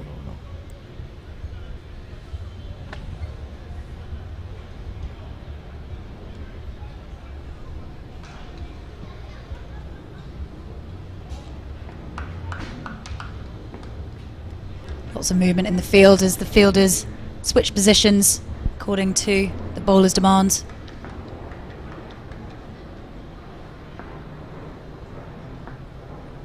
But this Archibald to continue, and this time he's pulling out the boom again. This one from outside of the off stump, well calculated, and got it over the infield. There was just, the fine leg was up in the circle, got it over his head, and away she goes for 4. Yeah, that's always a good shot to play if you can get it right. No one's going to be down there. Yeah, when it comes off, it looks good, and when you fail, it looks real ugly. You do look stupid if it doesn't work. I know, but this time it worked, and the man was up in the circle, still in the power play, as we were saying earlier. All of 6 overs before you can push back more than 2 fielders outside of the 30-yard circle. So they start with a boundary, so good way to start for the US All-Stars. This time he's pulling this one, and he's getting a good hold of it as well, and he goes all the way for 6. Yeah, not the best start from Archibald in his second over. 4, and then followed by a huge 6 from Griffith. Yeah, that one was short, and bowling over the wicket, it was dropped outside off, and coming into the batsman, he swiveled and really, gave it a good whack It was asking to be hit though. It was. He gave it what it deserved. And Archibald will be annoyed. Yes, but with he's that gonna. ball. Yes, he's gonna change angles now. He's gonna come round the wicket, and oftentimes, you know, we look at some excuse. It would have been a good delivery if it was a full length, because ball it was really swinging, but it was just too short. Yeah, And not the right length. Yeah, not the wicket's not a pacey wicket either. Nice looping bounce there. Let's see the comeback delivery. This time it's a nice one. It's placed out to extra cover and can't score. Yeah, good comeback there. Yes. Again, we're asking you to tell your neighbors, tell your friends to tune into the MAQ TV.com to follow the cricket. You can view it online and you can hear Sasha's lovely voice. Yours truly, Ivor Henry, is on at this time. And we just want to say we're going to be here until next week, Monday. So we have all of this week, the weekend, and the grand finale when the curtain come down on Monday the 13th. Archibald round the wicket and can't score again as good comeback. So we're below 100 balls now. It's 98 balls, 133 to win. That seemed to be easy peasy if you ask me. 33 for no loss. The no loss column is the one that is in favor of the US All-Stars. Yeah, definitely. I think as long as these two stay in, it should be a fairly easy ride for the All-Stars.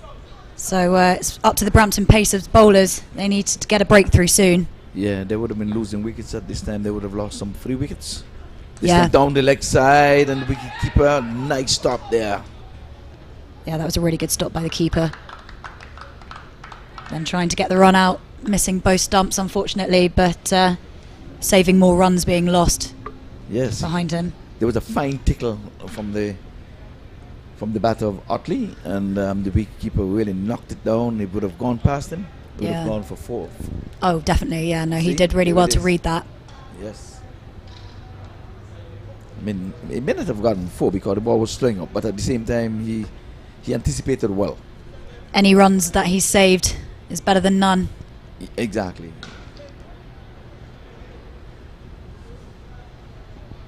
Drinks coming on for the batsman.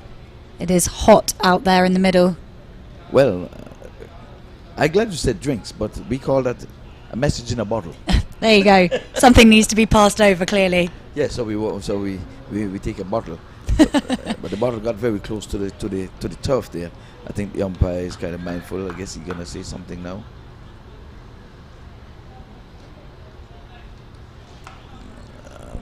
Who is he approaching? Oh, no. He thought he was going to say something to the fielder, but it's a changeover as he waited. You see, what the umpire just did there, you might want to know, why was he waiting at the end over there? Someone has to guard the pitch. One of the umpires. So the standing umpire now, he was away from the pitch. And he stood there so that no one can go and interfere with the pitch until the other umpire gets there. Very vigilant. Yes, so thumbs up to these umpires. Again, Mr. Peter Nero, we want to say good afternoon to you, sir. I think there's nobody have more videos on cricket than Mr. Peter Nero. Really? Yes. He the man to go to. Go to. This. If anything would have happened in cricket, He's your you guy. want a reference, he's a guy. He's your guy. He has plenty of videos. Yeah, my brother's a bit like that. He's an encyclopedia of all cricket knowledge.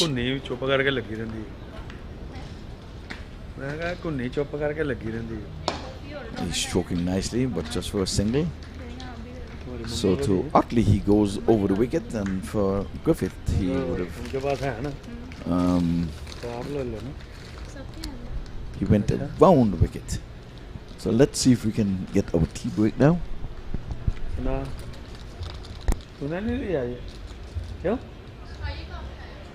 अंदर हैं सबके लिए हैं इसके लिए जाओ ले लो I think it's time to get a Matt Hatter tea break at this time. So we're gonna wait for Wadi to just put it up here. Give them a plug-in right here. Right about now.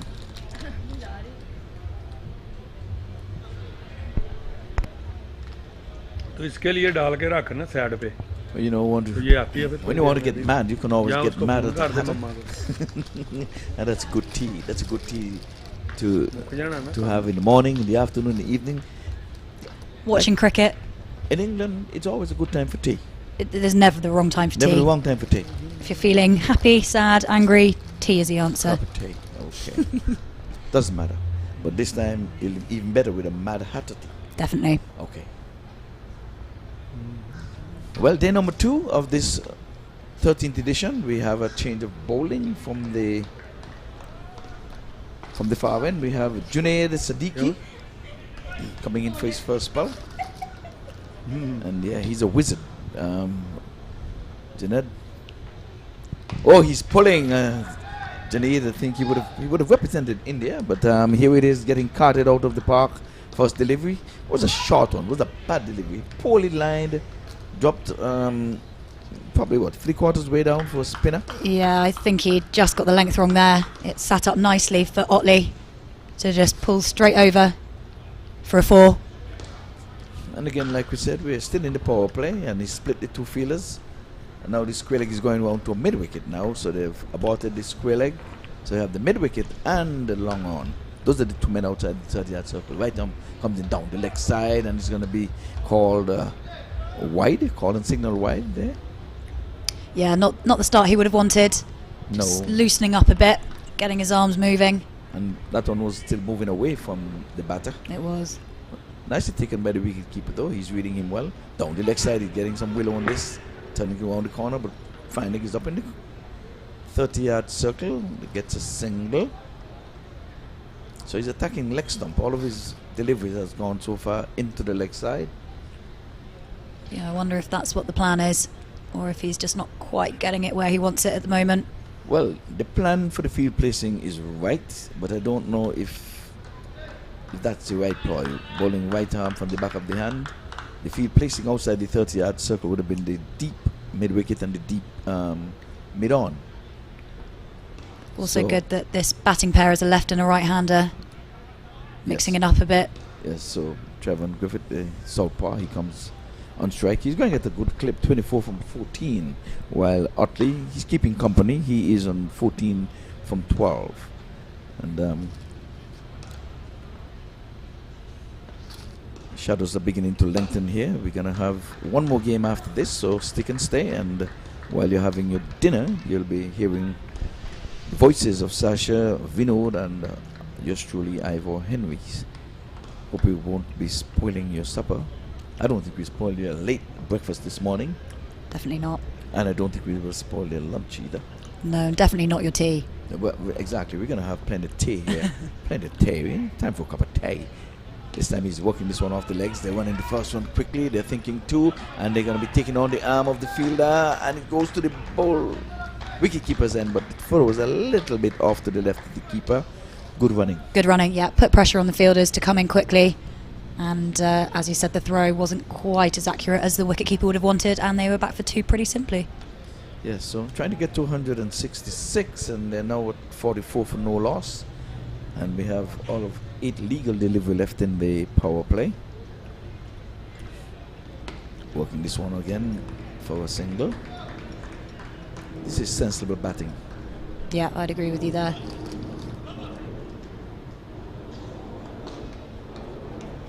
And again, we always call early up. The commentators would do that over the years. Net run rate always come into play. A lot It of does. teams going to end up with the same amount of points, and what's going to separate them is the net run rate. Definitely, yeah, no, it'll be important for teams to keep an eye on it. But what a lot of teams would do, they would wait until about just before the playoff to begin to say, I'm depending on that team to beat that team. Yeah, And it does get down to it. You get down to that. It's all When- the maths which Yeah. I Here's struggle another with. 2, here's another 2, and I think he's back safely. That was good running, quick running, but also quick fielding. and good quick hands there at the non-striker's end as well. But that is good running. I am telling you, it's not easy to get 2s on any 60, 65-yard boundary. So when you play with soft hands and you're off and you're running and 2 batters are understanding each other without calling, you look up and you take off quickly. That's how they're able to run those 2s. Yeah, I think potentially having the day one not playing and having that extra day practice together, maybe they got a bit more in sync, knowing each other a bit better. And as you said, they seem to be very in sync at the moment, running twos without having to shout too much at one another, and getting back safely every time so far. I say touching wood. Yes, so far, you're right. So 90 legal delivery left in this inning. So the required run rate is just at 7.9. But look at the count run rate, it's 9.4.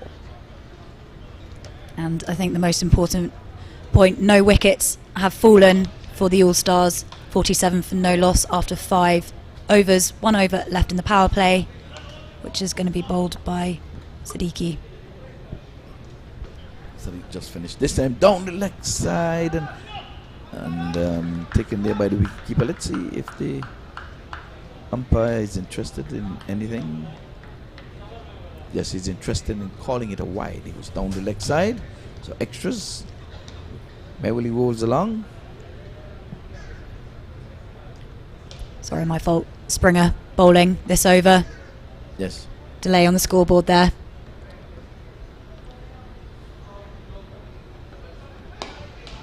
Springer batted well. He was not out in the end, but I still think they fell short. 12, 15 runs or so. But you never know. Runs on the board is runs on the board. So 1 wicket more often than not brings 2, brings 3, or what have you. Exactly. But they're going to need wickets because these 2 batters are batting as if they've been batting since as teenagers. Exactly. Quite an understanding. And oh.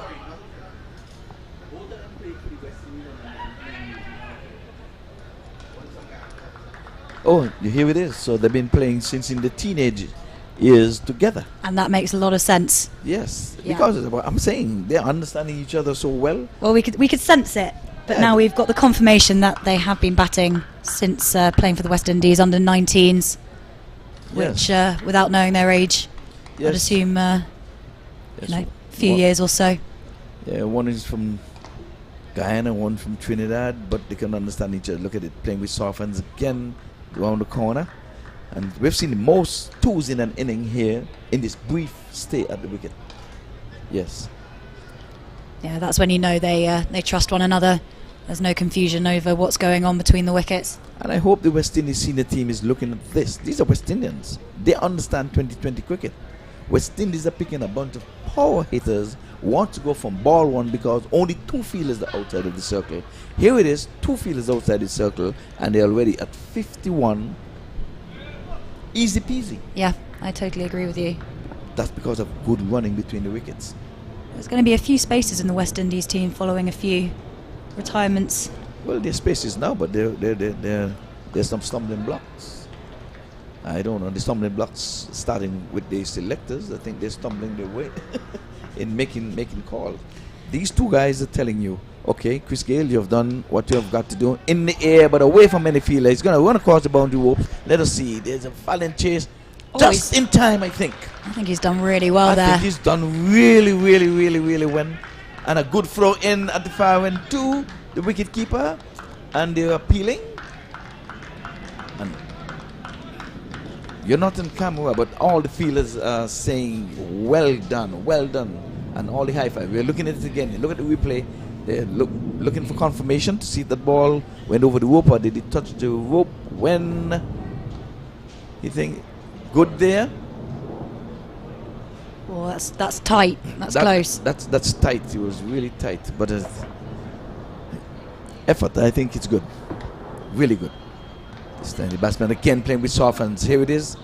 The amount of singles and 2s they would have run in the power play overs.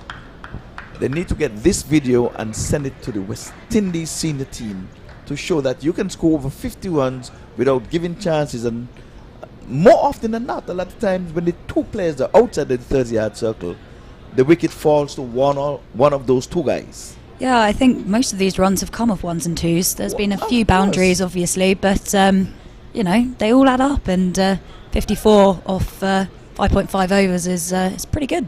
Of course, especially for no wickets. That's the column you have to look at. Exactly. And I was going to make my leave after the power play, but Finod has a very important call from the president of probably these United States or from Trinidad and Tobago. We'll wait until he gets back. But 54 for none off the first 6 overs, and that is the end of the power play. And I'd say the All-Stars are definitely on top at the moment. yes, that was a good over from Springer, just giving some 7 runs. But that's what is required with these batters. They realize that we are laying a platform. We don't have to take too many chances of getting into the wickets column. So they took their time, and when the ball was there to be hit, they did hit. Yeah, I think you were saying yesterday, you just got to play what's in front of you. There's no point overthinking things, trying to overhit. When it's there, hit it. If it's not, play it as it comes. And that's exactly what these two players are doing at the moment, and doing well. Griffith on 30 off 18 and Otley 20 off 18. Yes, and the way how these two batters are batting, let's see after the power play when they can spread the field what will be done, because they seem to be pretty young. They have gas in the tank. If they could be running 2s and singles when the field were in close, if they spread the field, and it seems as if they're doing that now, they're going to use all the 5 fielders outside of the 30-yard circle. The singles are going to come even easier. Yeah, you'd think so, wouldn't you? Yes, because the field was tight and they were getting singles and 2s. Now you've spread it. Well, it's going to be easy walking the park. Definitely. Definitely. Yeah, it'll be important now for the Brampton Pacers to be pretty vigilant with their fielding. Need to stop this partnership from growing even more. Yes, well, this rests in the hands, that one kept a little low. Everything rests in the hands of Junaid Siddiqui. They're going to be expecting him to get some wickets along the way, or to rattle these batsmen, or at least to bowl Misley. But he has gone for 12 from his first over, so he has got to come back. This time again, they're turning it good, so he started with 2 dots. So good comeback. His first over, like I say, was not one that he would want to remember. It's already in the book. Done and dusted, 12 runs from that over, but he started his second over very, very well. Yeah, you can't think too much on the first over. You've got to go again, clear head. There you go. This time he's flattening this one up, and they're going to amble through for a single. You call it a relaxing single? I would say so. That looked pretty chilled to me. Yes, a stroll in the park. Lots of West Indians look very chilled to me. Yes, they're living their best lives. I'm telling you. But you see, the scouts are out, and I'm sure that folks are viewing the MAQ TV to see these guys, because right now I can tell you West Indies, they're in a spot of bother. They only have the one 2020 tournament, the CPL, and most often than not they're going to pick these known players, as even as old as they are, and you're bringing in players, then they're not a chance to showcase these youngsters. Yeah, and as we can see, these youngsters are definitely putting their names forward to be considered. Looking good. Yes, definitely looking good. They seem to be a very good understanding of the game, and that's what needed. It doesn't mean that you have to go gung-ho because 2 men outside of the 30-yard circle, and chance your arm and give the opponent a chance to get your wicket.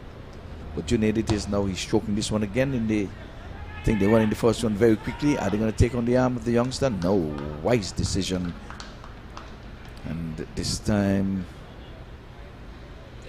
the thought of 2, wisely decided against it.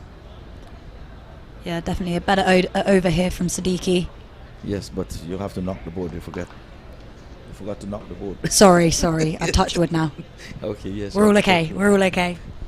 Yes, he was carted out of the park for 12 in his first over, but he has just gone for what?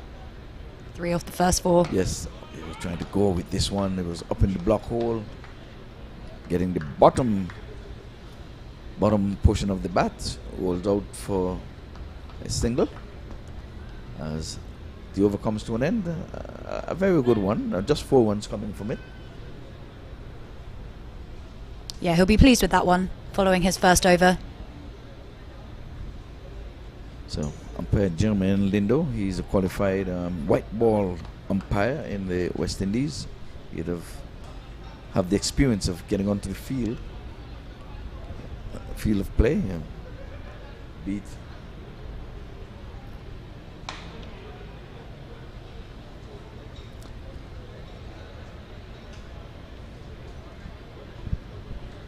So folks, don't forget, we're going to be having a final game. It comes up after this one. As you can see, the shadows are lengthening. You can see on your screen there, the poles are in view. Those are the lights that surround the stadium. It's an approved ICC venue, so we soon will be on the lights. Say come about just 5 o'clock, another half an hour or so. The lights will begin to come on. 5 o'clock for us here in the US. For you in the Eastern Caribbean, you're 1 hour in front of us. This time he's playing it nicely past the wicketkeeper, who got a glove on it. Knocked it down. Yeah, he did well to stop that. Yes, it came off the pads and it was going away from the wicketkeeper. Got a glove on it. They can only get one. Once he would have passed him, there would have been a chase for the fine leg. By the way, who is up in the circle. So I think he was well on his way to go past him. So credit to the wicketkeeper. We've seen some good wicket keeping in this tournament so far. It's only the second day, but the government has been good. Yeah, they really have sort of shone in the first few games.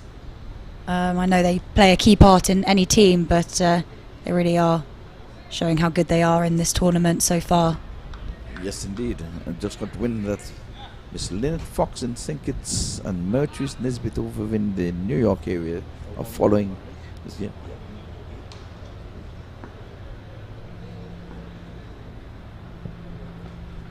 Yeah, so, and this time he's going big in the air. There's a man down there, but just to watch that ball sail over his head for another US Open maximum. Yeah, there wasn't much he could do about that. It was just beyond his reach, and he sadly had to watch it go over the ropes and over his head. And that's another 6 for Griffith. Yes, like I said, and it was easy peasy. It was no big wind up or anything. He just flicked it, a flick of the wrist, and away she goes. Yeah. There was a man stationed there, but he couldn't do no more than just look up. Exactly what we said. Play the ball that comes to you, and that one was ready to go. That's right. That's right. Well, Springer continues. Oh, this time he's going in the air. He didn't get a good hold of this one, but the placement was right.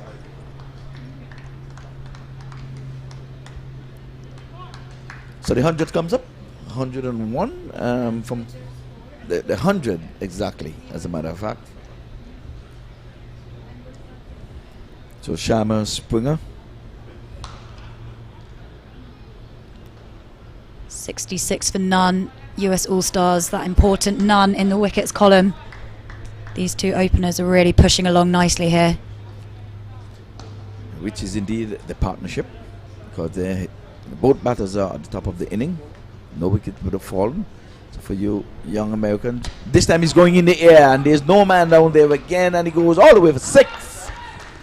Half a dozen please, Mr. Scorer. Yeah, that's a lovely shot again for a maximum. US All-Stars move on to 72 for none. Yannick Otley moves on to 28 from 22, and Griffith on 39 from 24.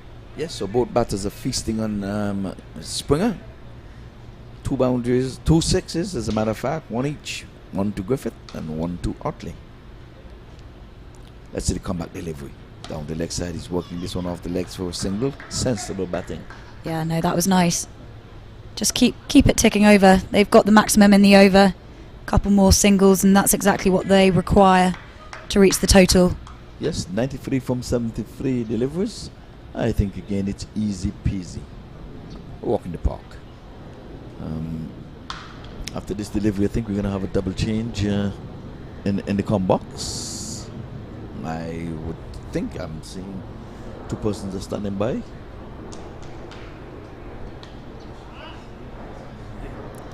Oh, I thought it was double change, so I beg your pardon. It's going to be 1 change.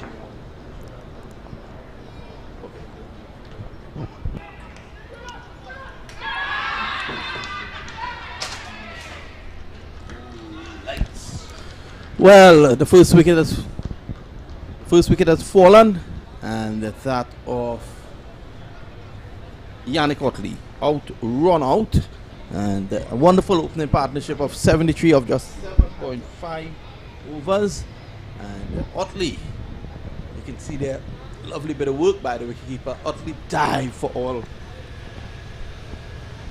his life, but he has to leave. Disappointed, the young man, the former West Indies under 19 batsman, and Trinidad and Tobago stand out.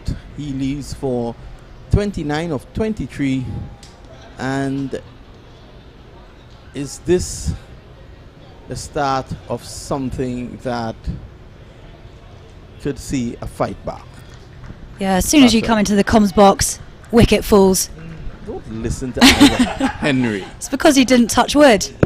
We've been doing it throughout and no wickets have fallen. And as soon as Vinod comes in, wicket falls immediately. There goes Ira Henry. So Jacobus Pena, he is from South Africa and plays his cricket now in America. Very tall guy, not as tall as Sasha Crease, but he's getting there.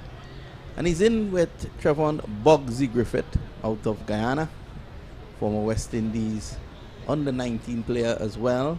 I heard you guys were speaking about the understanding, the partnership between Griffith and Otley.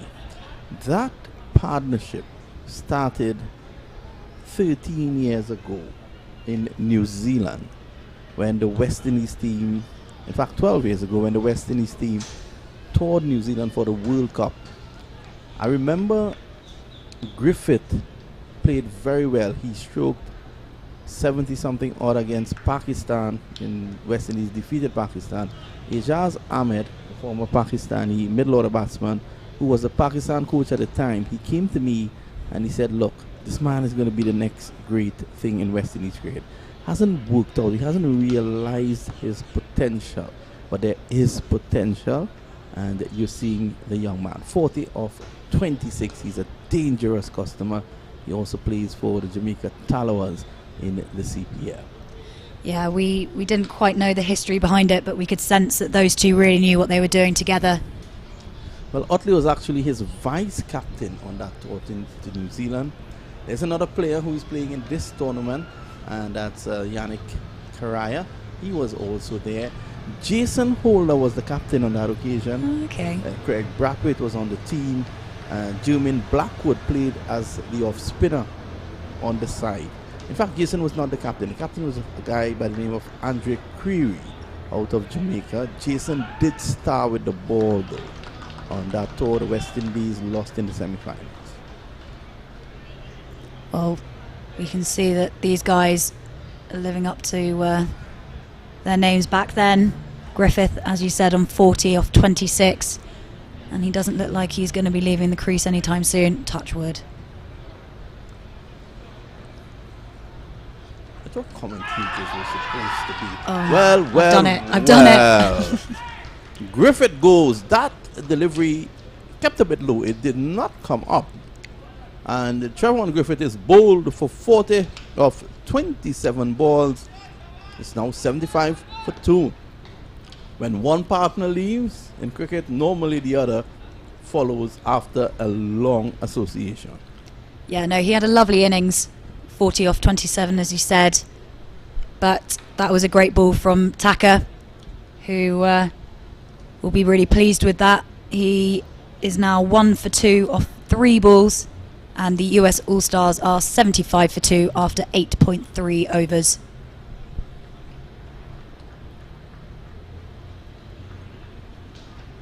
So Taka in his first over, he has gotten a wicket.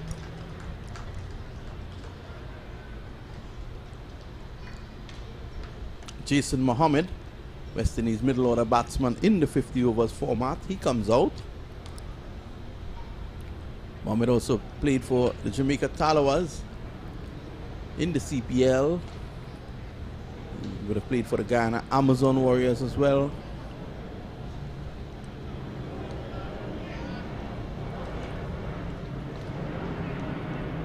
Mohammed has a unique record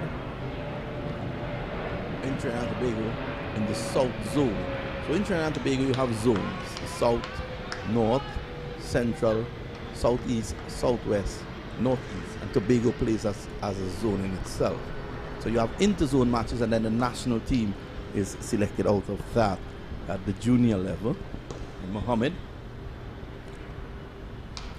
held the record of being the captain of South Zone youth team at every age group. Under 15 he was the captain, under 17 he was the captain, under 19 he was also the captain, and that was a record that could have been broken by a young man by the name of Liam Mamchan, who was captain of South Zone under 13. Under 13 cricket was not played around the time Jason Mohammed was captain. So he was captain of South under 13. He was then captain of South under 15. And then COVID came. The under 17 tournament was postponed. And he's still looking to be the captain of the under 19. Who knows? He may well be in the running. But we'll see how that goes. But Jason Mohammed, excellent player, good leader, good cricket brain. And he's a right man to come in at this position. Yeah, that was a really good over from Taka. 1 for 2 off it, and nearly a stumping on the last ball, but the umpire was having none of it. And after 9 overs, the US All-Stars are 75 for 2, and Jacobus Pienaar is back on strike. 1 off 1 so far. Both batsmen are fairly new to the crease. Only a few balls seen between the two. It would be prime time for the Brampton Pacers to strike here again, because the current run rate of the All-Stars is exactly 8.3, which is exactly what they need to be getting in order to get the total. Well, they've gotten a good foundation, an excellent foundation, and there is no excuse for the middle order to not follow through on that. Mohammed is yet to score. He has faced 3 deliveries. What I'm seeing from the spinners, they're getting the ball to drift, and that is creating some problems. The last delivery of the last over did drift in the air. It caused a little problem for Mohammed, but he's an excellent player of spin bowling. And just to, as Jacobus comes forward, languidly drives this. Mohammed in a Super 50 final in the region in the West Indies. Trinidad and Tobago were playing Guyana. That's in the 50 over format. The ball was turning square at the Queen's Park Oval. Yeah, that's not much fun. Sunil Narayan bowling for Trinidad and Tobago took 5 wickets for 8 runs. Trinidad and Tobago batted first and Mohammed made 100 on that track. He loves spin bowling. Here he is, looking to play this very late. A belated appeal there by Ahmadzai. Was it Ahmadzi? You have Afghan heritage. You might be able to tell me. I would say Ahmadzai. Ahmadzai, I'll go with whatever you say. But apologies if that is wrong. So Shahid continues, and Mohammed pushing this back uppishly. Good start to the over, just 1 from the 3 balls. Yeah, I want to say good evening to Sudesh Jagisa, who will serve as one of the mentors of this US All-Stars team. He should arrive on Thursday to work together alongside Colin Board, another Trinidadian, good administrator. Actually, he and Jason Mohammed, they went to school together. So there's Jagisa from the Jagisa group of companies. He will be here just to lend that extra support to this US All-Stars team. A good over there by Shahid Ahmadzi, and there's just 3 runs coming. 78 for 2 after 10. We could be in here for an exciting finish. Yeah, I'm looking forward to it. They're right on track to getting their total, but a couple wickets here and there, and could be a close fought game. The previous game that we saw earlier today wasn't quite as exciting as we were hoping for, with a huge score of 192 put on the board to start with, and it just couldn't be chased down, unfortunately. But this game looks a little bit more closely fought, and the looks like it might go down to the wire if things continue the way they are. Yep, well, Tucker from the far end, he's going to bowl to Jacobus. He's back and punches this beautiful shot by Jacobus, and that's 4 runs. He got the room. He had enough time to pick it because he just picked his spot. The ball was too short. That's 4, 82 for 2. Yeah, no question about that. That was a lovely shot. And he wasn't looking to run anywhere there. Jacobus, very tall guy. Initially when I saw him, I thought he was a fast bowler.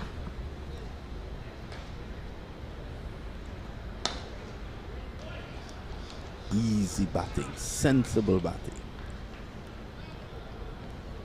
The All-Stars have been good at this, just getting the singles and twos when needed, just keeping that scoreboard moving forward, applying a little bit of pressure to the bowlers, especially when it's with the left hand and right hand combination. Sasha, I want to say a good night because now is night time in the UK. I want to say good night to your family. You said that they were listening through the commentary during dinner time. Well, I want to inform them that you refused our biryani because you were missing British food. That is not true. It was a delicious biryani, but I'm hoping for a Sunday roast this weekend. Hopefully. Well, I'm sure you're going to get doubles. I'm very much looking forward to that. Paddle away around the corner by Jacobus. That's 2 more.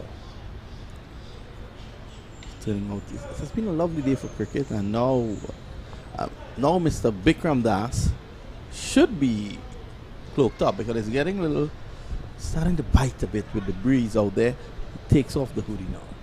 Excellent guy, brilliant wedding man. This is driven down the ground.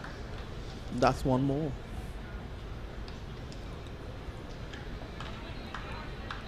Guy's temperature seems to be off. His temperature gauge is not working. Couldn't believe he was out there in a black hoodie in the heat of the day. Well, he has some, I don't want to say grey, he has some silver colored hair. And he thinks that if he stays in the sun long enough, it'll get black. Well, each to their own. Yep. But I'm hoping Jacobus. for a Sunday roast this weekend. Look good since going out there. He's on 11. That's the guy, Mr. Ronnie Bikram Das. Good cameraman. So you see, if you look, there are some grey areas. So he thinks if he stays in the sun, it'll get black. Well, we'll have to keep you updated with the progress over the next few days, which we've been told hopefully should be lots of sun to change those grey hairs to black. Mohamed just crashes us down to the sweeper's position. Good player. Slow bowling. This is driven down the ground. That's 1 more.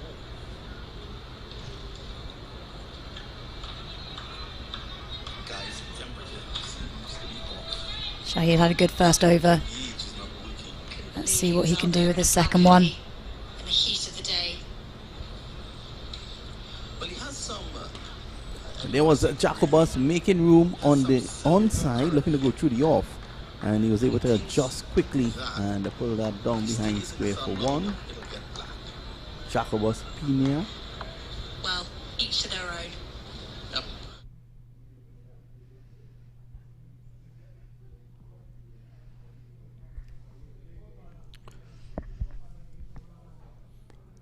So these guys not really taking too many unnecessary risks.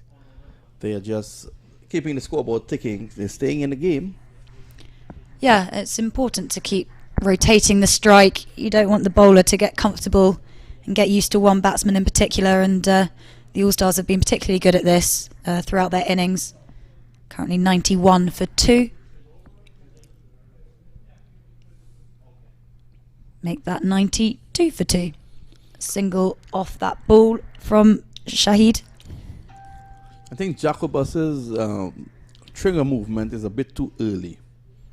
And Ahmadzi has seen that, and he's looking to choke him for space.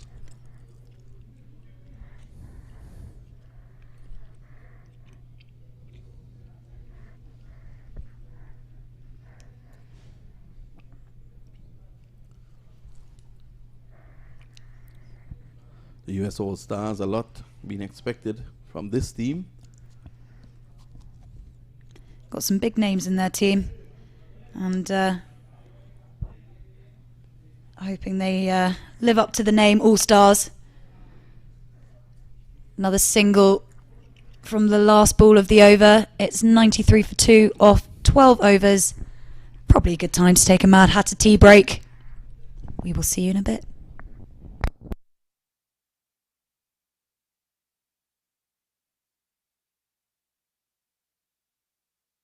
For any more than just the single, I believe.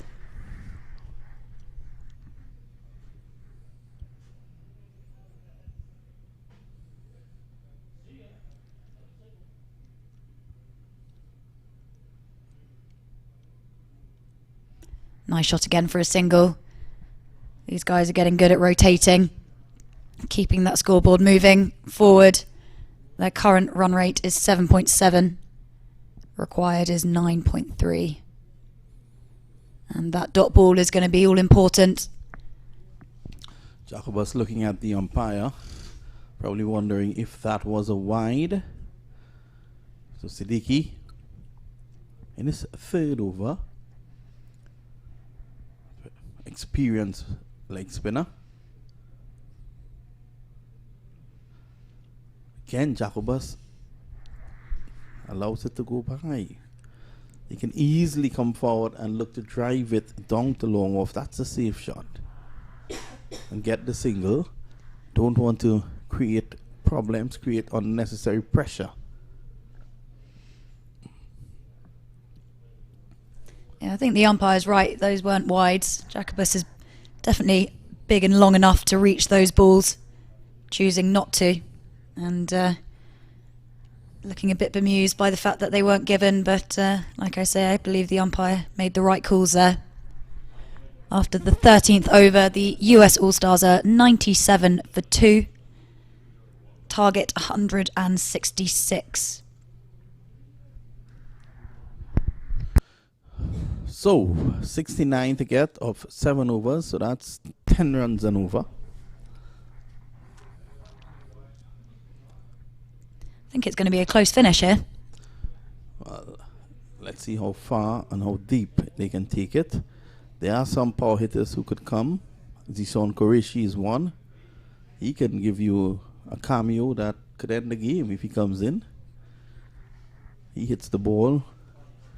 His attitude is see ball, hit ball, he tells me. In the minor leagues, I saw a huge 6 at the MAQ Cricket Stadium. So he could hit the ball. Jacobus drives, no run. That looked like it hit his ankle and bounced off. Hope that hasn't caused any issues there. Doesn't look to be in too much pain.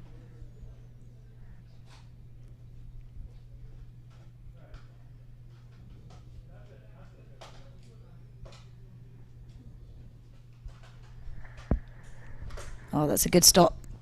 Lovely pickup. One-handed. Lovely camera work as well. Yeah, getting the high fives it deserved.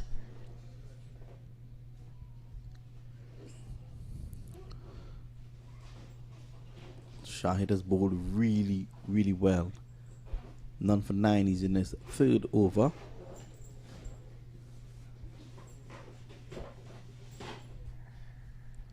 Mohammed takes this and hits it out of here. That's a huge 6 from Jason Mohammed. It was short. He was onto the back foot. He went deep into his crease and was able to launch that. That brings up the 100. It's 104 for 2 in the 14th over. Yeah, he really got his whole body behind that. And no questions over whether that was a 6 or not. That went a very long way. I think there were questions as if whether it was a 9. Have to check with the umpire later today. Make sure that he got it right. You can find out what is a 9.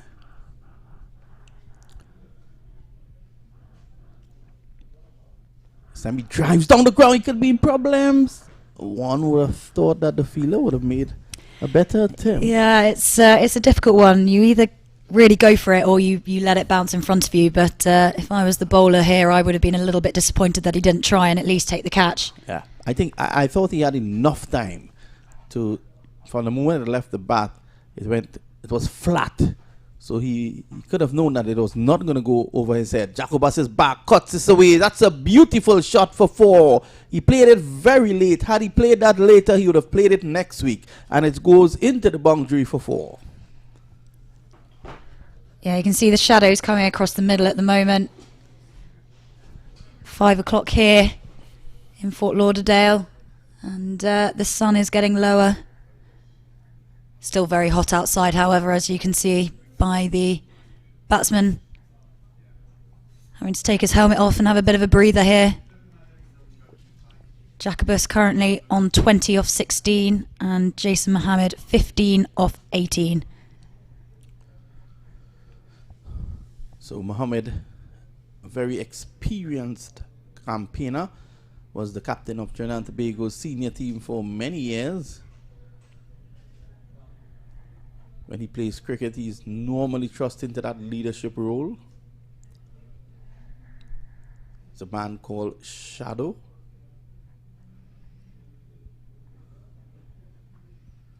So right now the ground is bathed in shadow. One is across the pitch and one is on the pitch.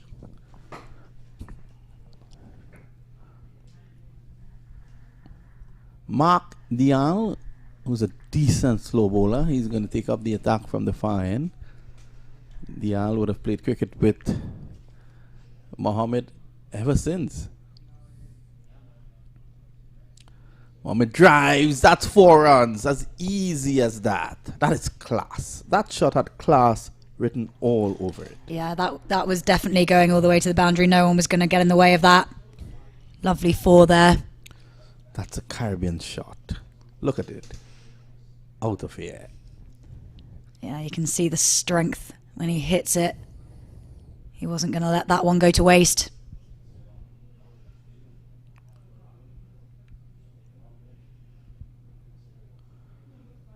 This time he's back. Look at the force it through the offside. He's disappointed with that one. Mark is going to push it through quick. He's not going to rely on much turn. It's all about angles with him. Subtle variations.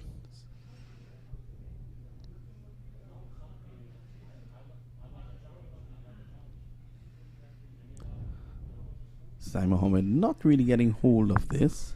Yeah, that looked like it came off the toe end of the bat.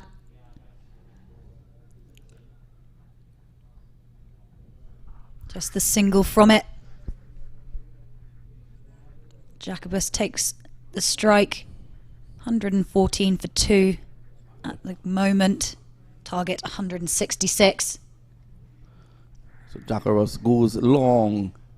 Just 1. Still not getting hold of it. He goes to 21. The required rate is still just a tad under 10. So they're staying in the game. They have wickets in hand. Once you have wickets in hand, that run rate is achievable. Yeah, current partnership is 40 runs. So building nicely here. So Shadow plays a shot in the dark, so to speak. Looks like it's gone all the way for 4. Yep.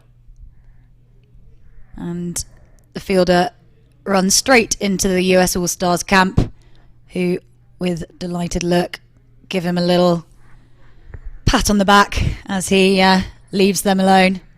They'll be delighted with that 4. Yeah, they will be delighted with his effort at retrieving that one as well.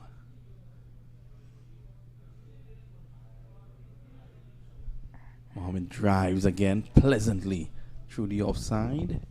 So good over for the All-Stars. Dial has completed 3, none for 25.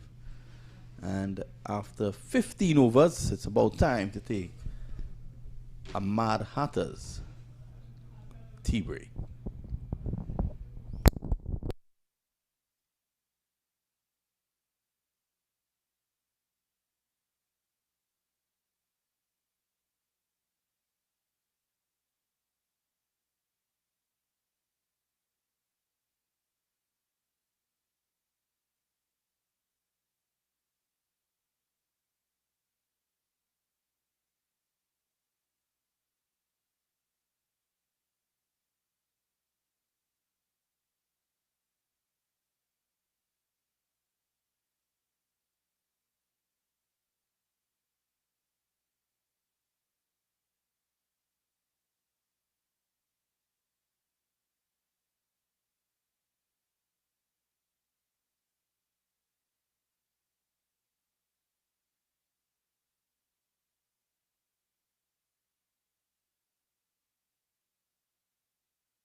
Yep, and Sasha Crease, our guest commentator from London, said she needed a pickup, and she had donuts, Dunkin' Donuts. They say America drives on Dunkin'.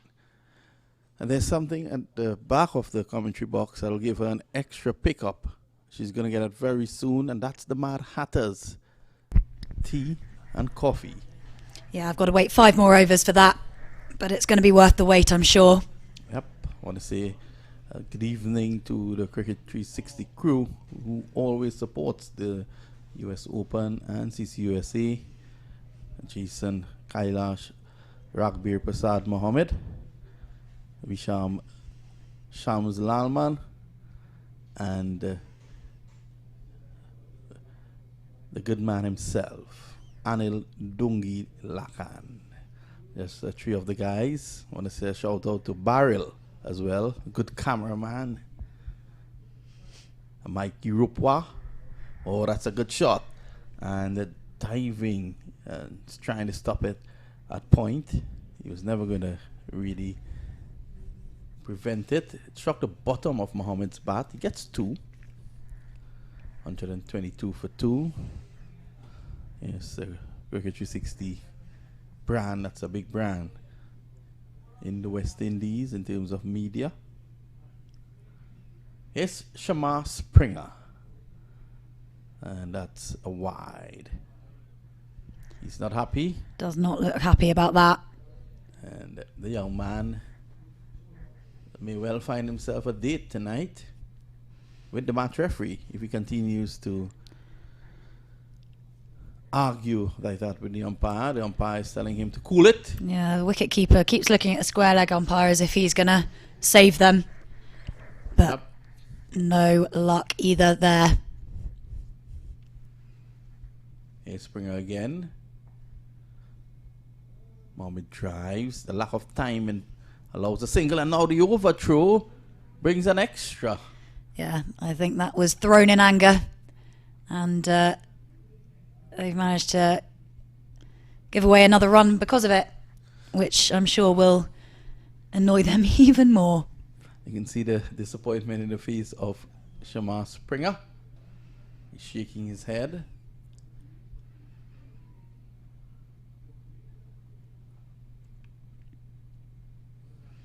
He needs to clear his head, make sure he doesn't focus on the last 2 balls and, you know, keep going ahead. Well, 2 nights ago there was a very interesting conversation with the manager of the TKR and the manager of the US All-Stars Colin Board, Dinesh Ramdin, and Norman Azimi, who is something of a mental coach. And Norman was saying that one of the reasons that cricketers lose their cool whilst batting, as Mohammed drives through the offside, runs here for him, he should get 2, is that the way he put it, their software sometimes needs to reset. He said it happened to Pakistan in the finals of, in the semi-finals of the World T20 recently. Shaheen Shah Afridi was struck for a number of 6s because he was bowling length deliveries, but focusing on the previous delivery and not what he was going to do after. Mohammed again drives, similar region, similar result. 2 more. So Mohammed has quickly passed Jacobus.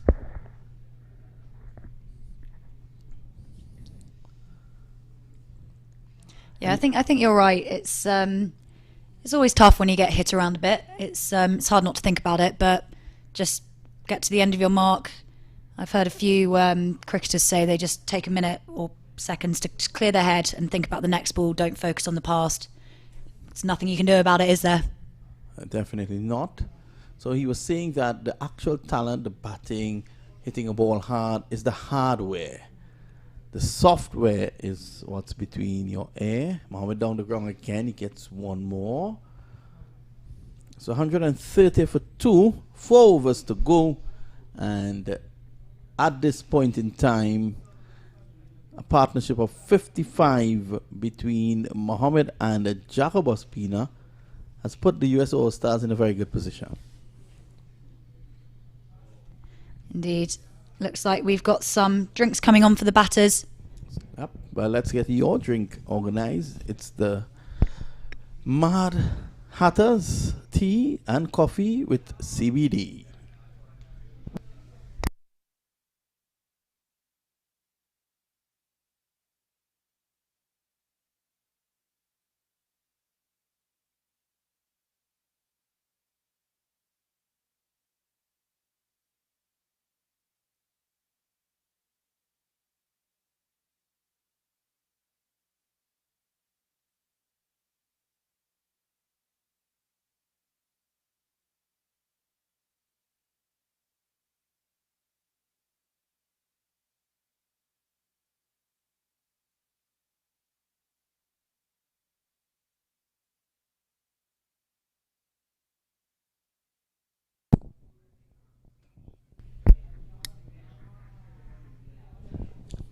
.36 required of 4 overs.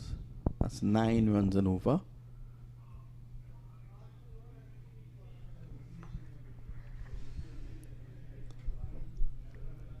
So it's going to be Junaid Siddiqui. It's bowled well so far, 3 for 20.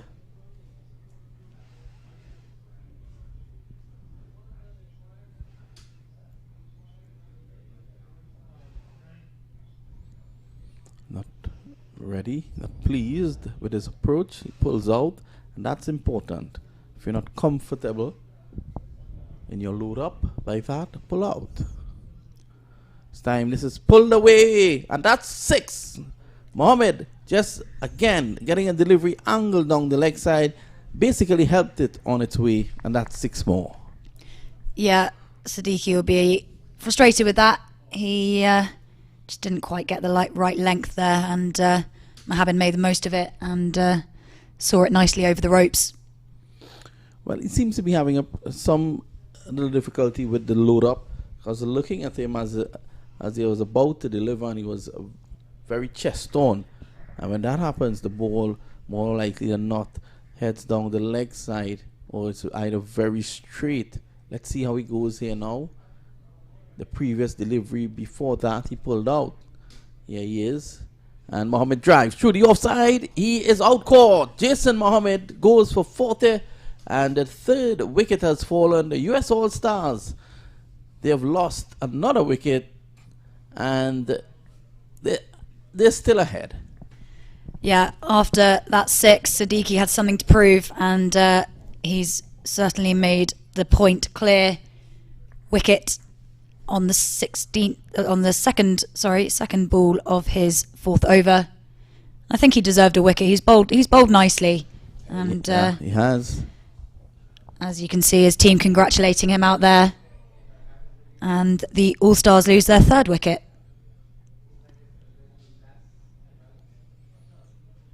So Dennis Ramden is going out there now. Came in on a wicket. He should not leave. I wait until he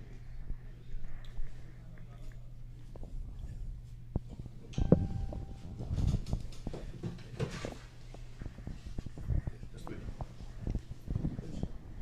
30 runs to win off 22 balls. You'd like to think that the All-Stars are in control here, but having just lost a wicket with the new batsman Denish Ramden in, it's the Pacers to really set the precedent here.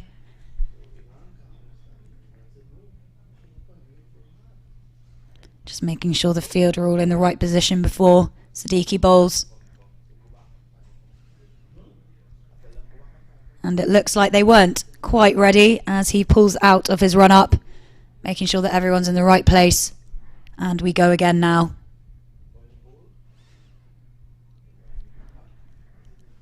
And that's a nice shot onto the leg side, and they get a single. Ramden is off the mark, and Jacobus comes back on strike.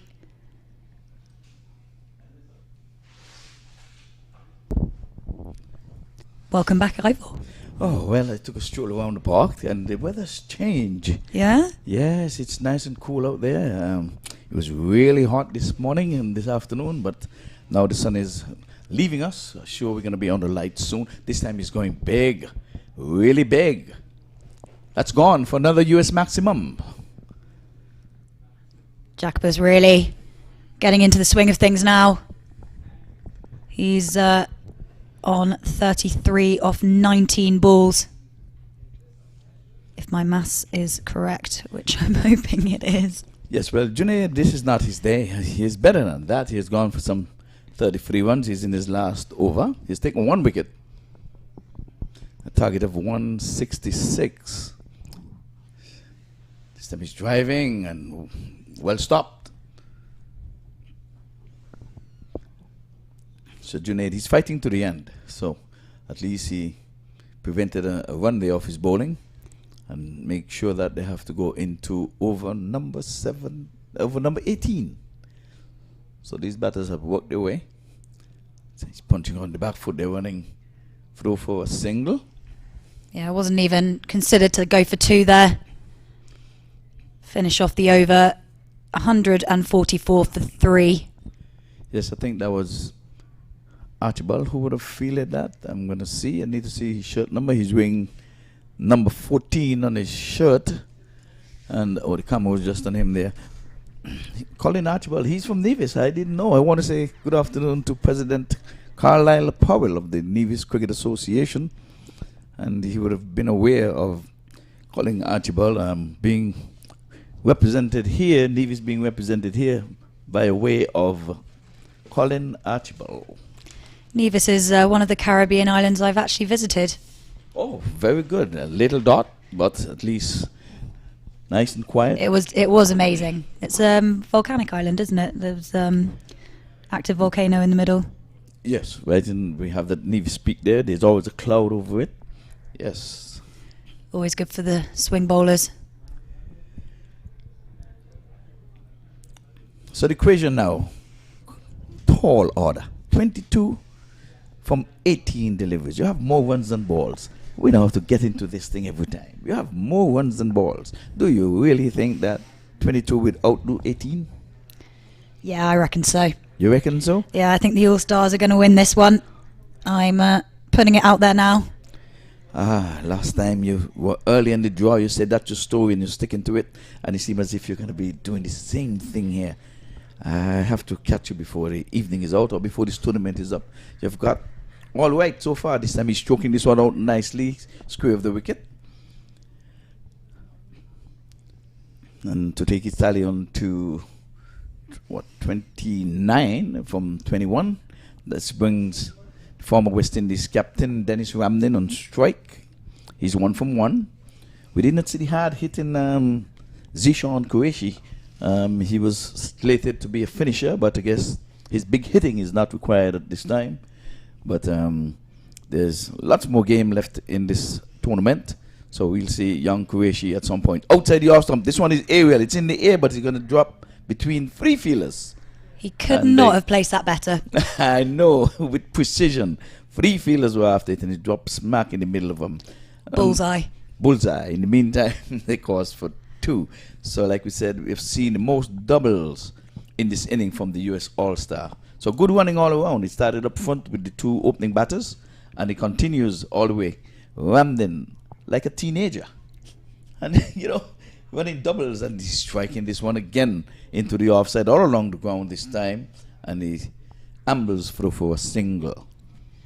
Yeah, they don't really need to be pushing too hard at the moment. 19 to win off just 16 balls. Singles will do the job, and just 1 boundary, whether that's a 4 or 6, will really cement it in for the win. Yeah, so US All-Star playing the first game, and it seems as if they're on the way to a first victory. A dot goes in the scorer's book as that one went through to the wicket-keeper, bowling around the sticks. That is Springer. So Springer has had a good game, but like you said before, they fell short maybe 12, 15 runs. Yeah, I think if they hadn't... And there goes the lights. Just a few more runs on the board, it would have made it a bit harder for the All-Stars to chase down, but as I said before, I do think they should easily be able to get this. And another single, taking it down 17 off 13 balls.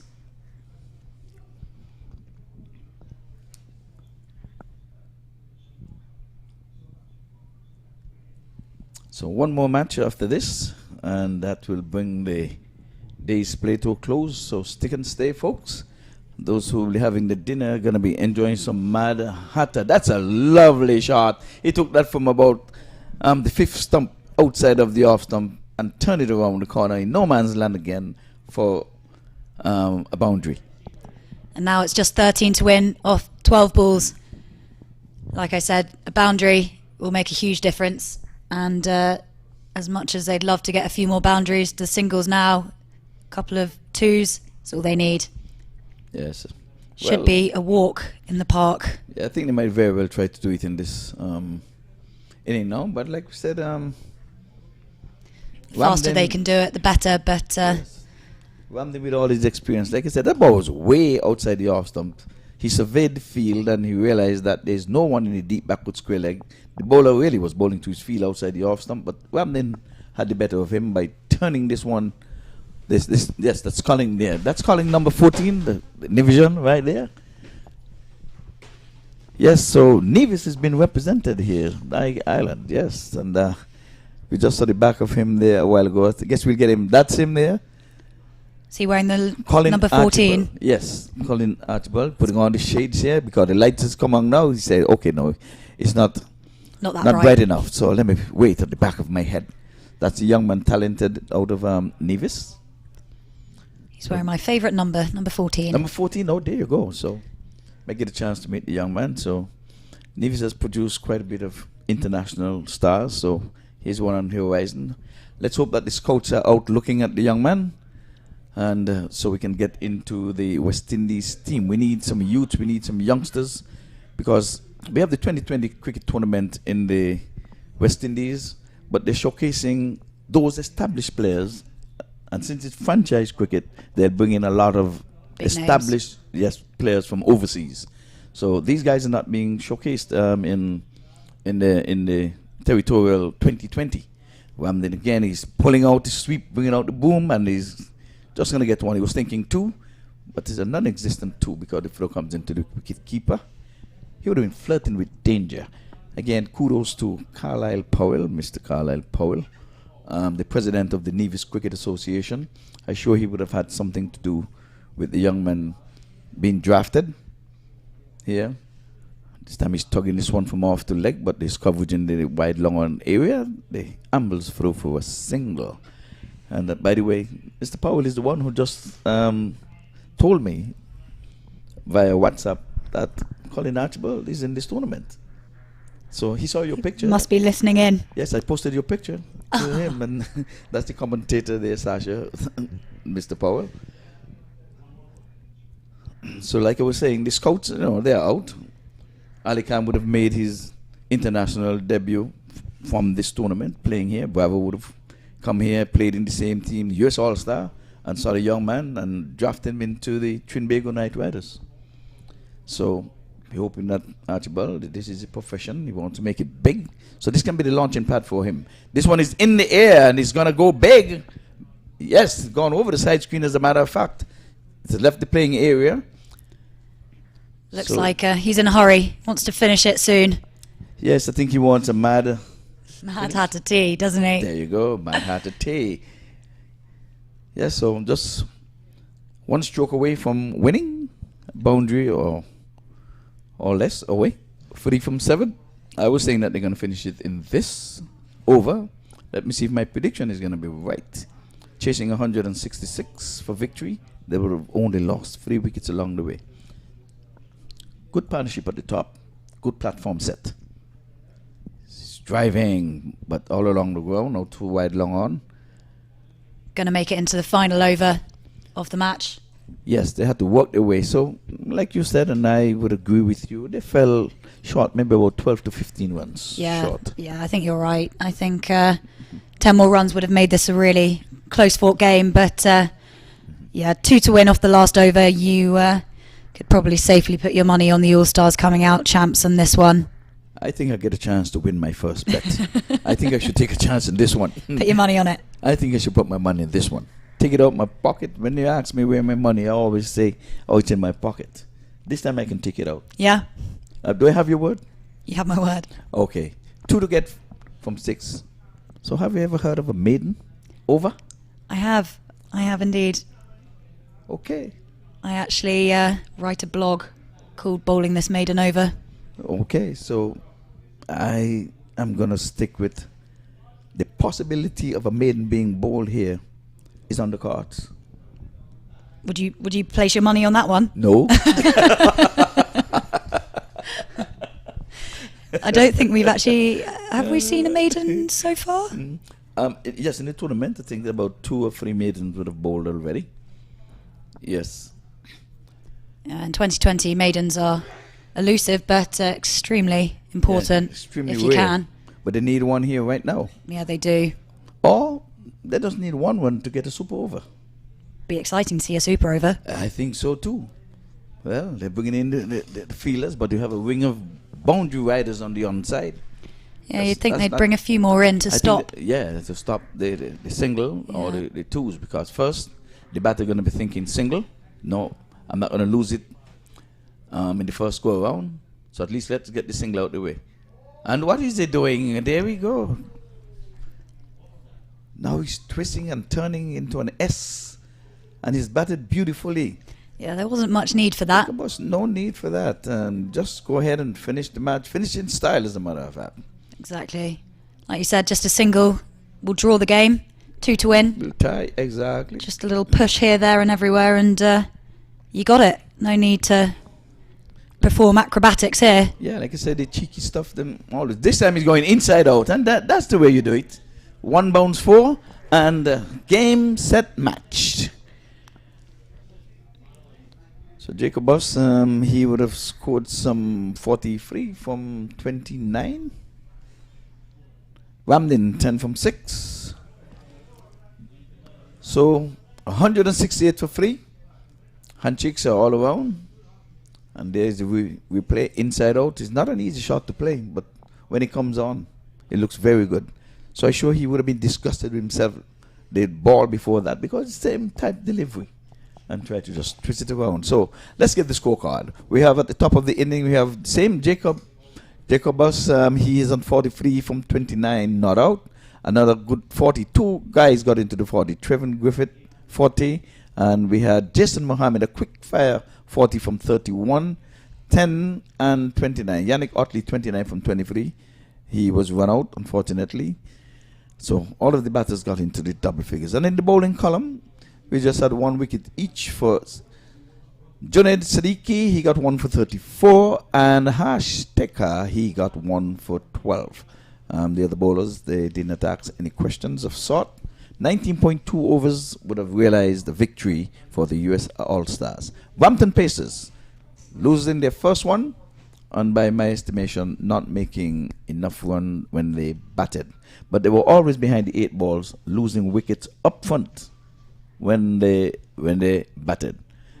So they're going to be going downstairs momentarily for the coin toss, and there's going to be an interview with perhaps the player of the game.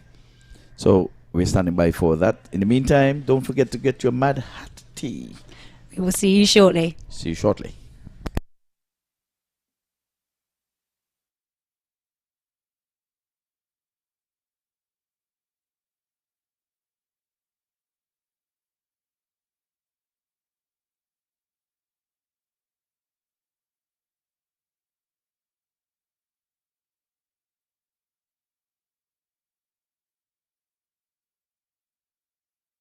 Ms. Mohammed Jason, hi, how are you? I'm good. So, first, congratulations on your well-deserved success. How are you feeling right now? It's very good to start off the tournament with a win. That's what we wanted. It obviously will give us momentum going into the tournament, so we're very happy with our first game. And you did 40 runs. How do you feel about that? It's nice. It's my first time here in the US Open, so it's nice to be here for the first time and help my team to a victory, and hopefully I can continue doing so throughout the tournament. And what are your goals for the future? Obviously is to try and get back on West Indies team, but if not, just try and do the best I can do for my country, Trinidad and Tobago, and you know, try and help the young guys coming up to try and achieve their goals as well. So did you play before here in US Open cricket? No, it's actually my first time here, so as I said, I'm very happy to help my team win the first game, and hopefully I can continue doing that and help my team win the tournament in the end. Well, good luck to you and your team. Thank you. Thank you.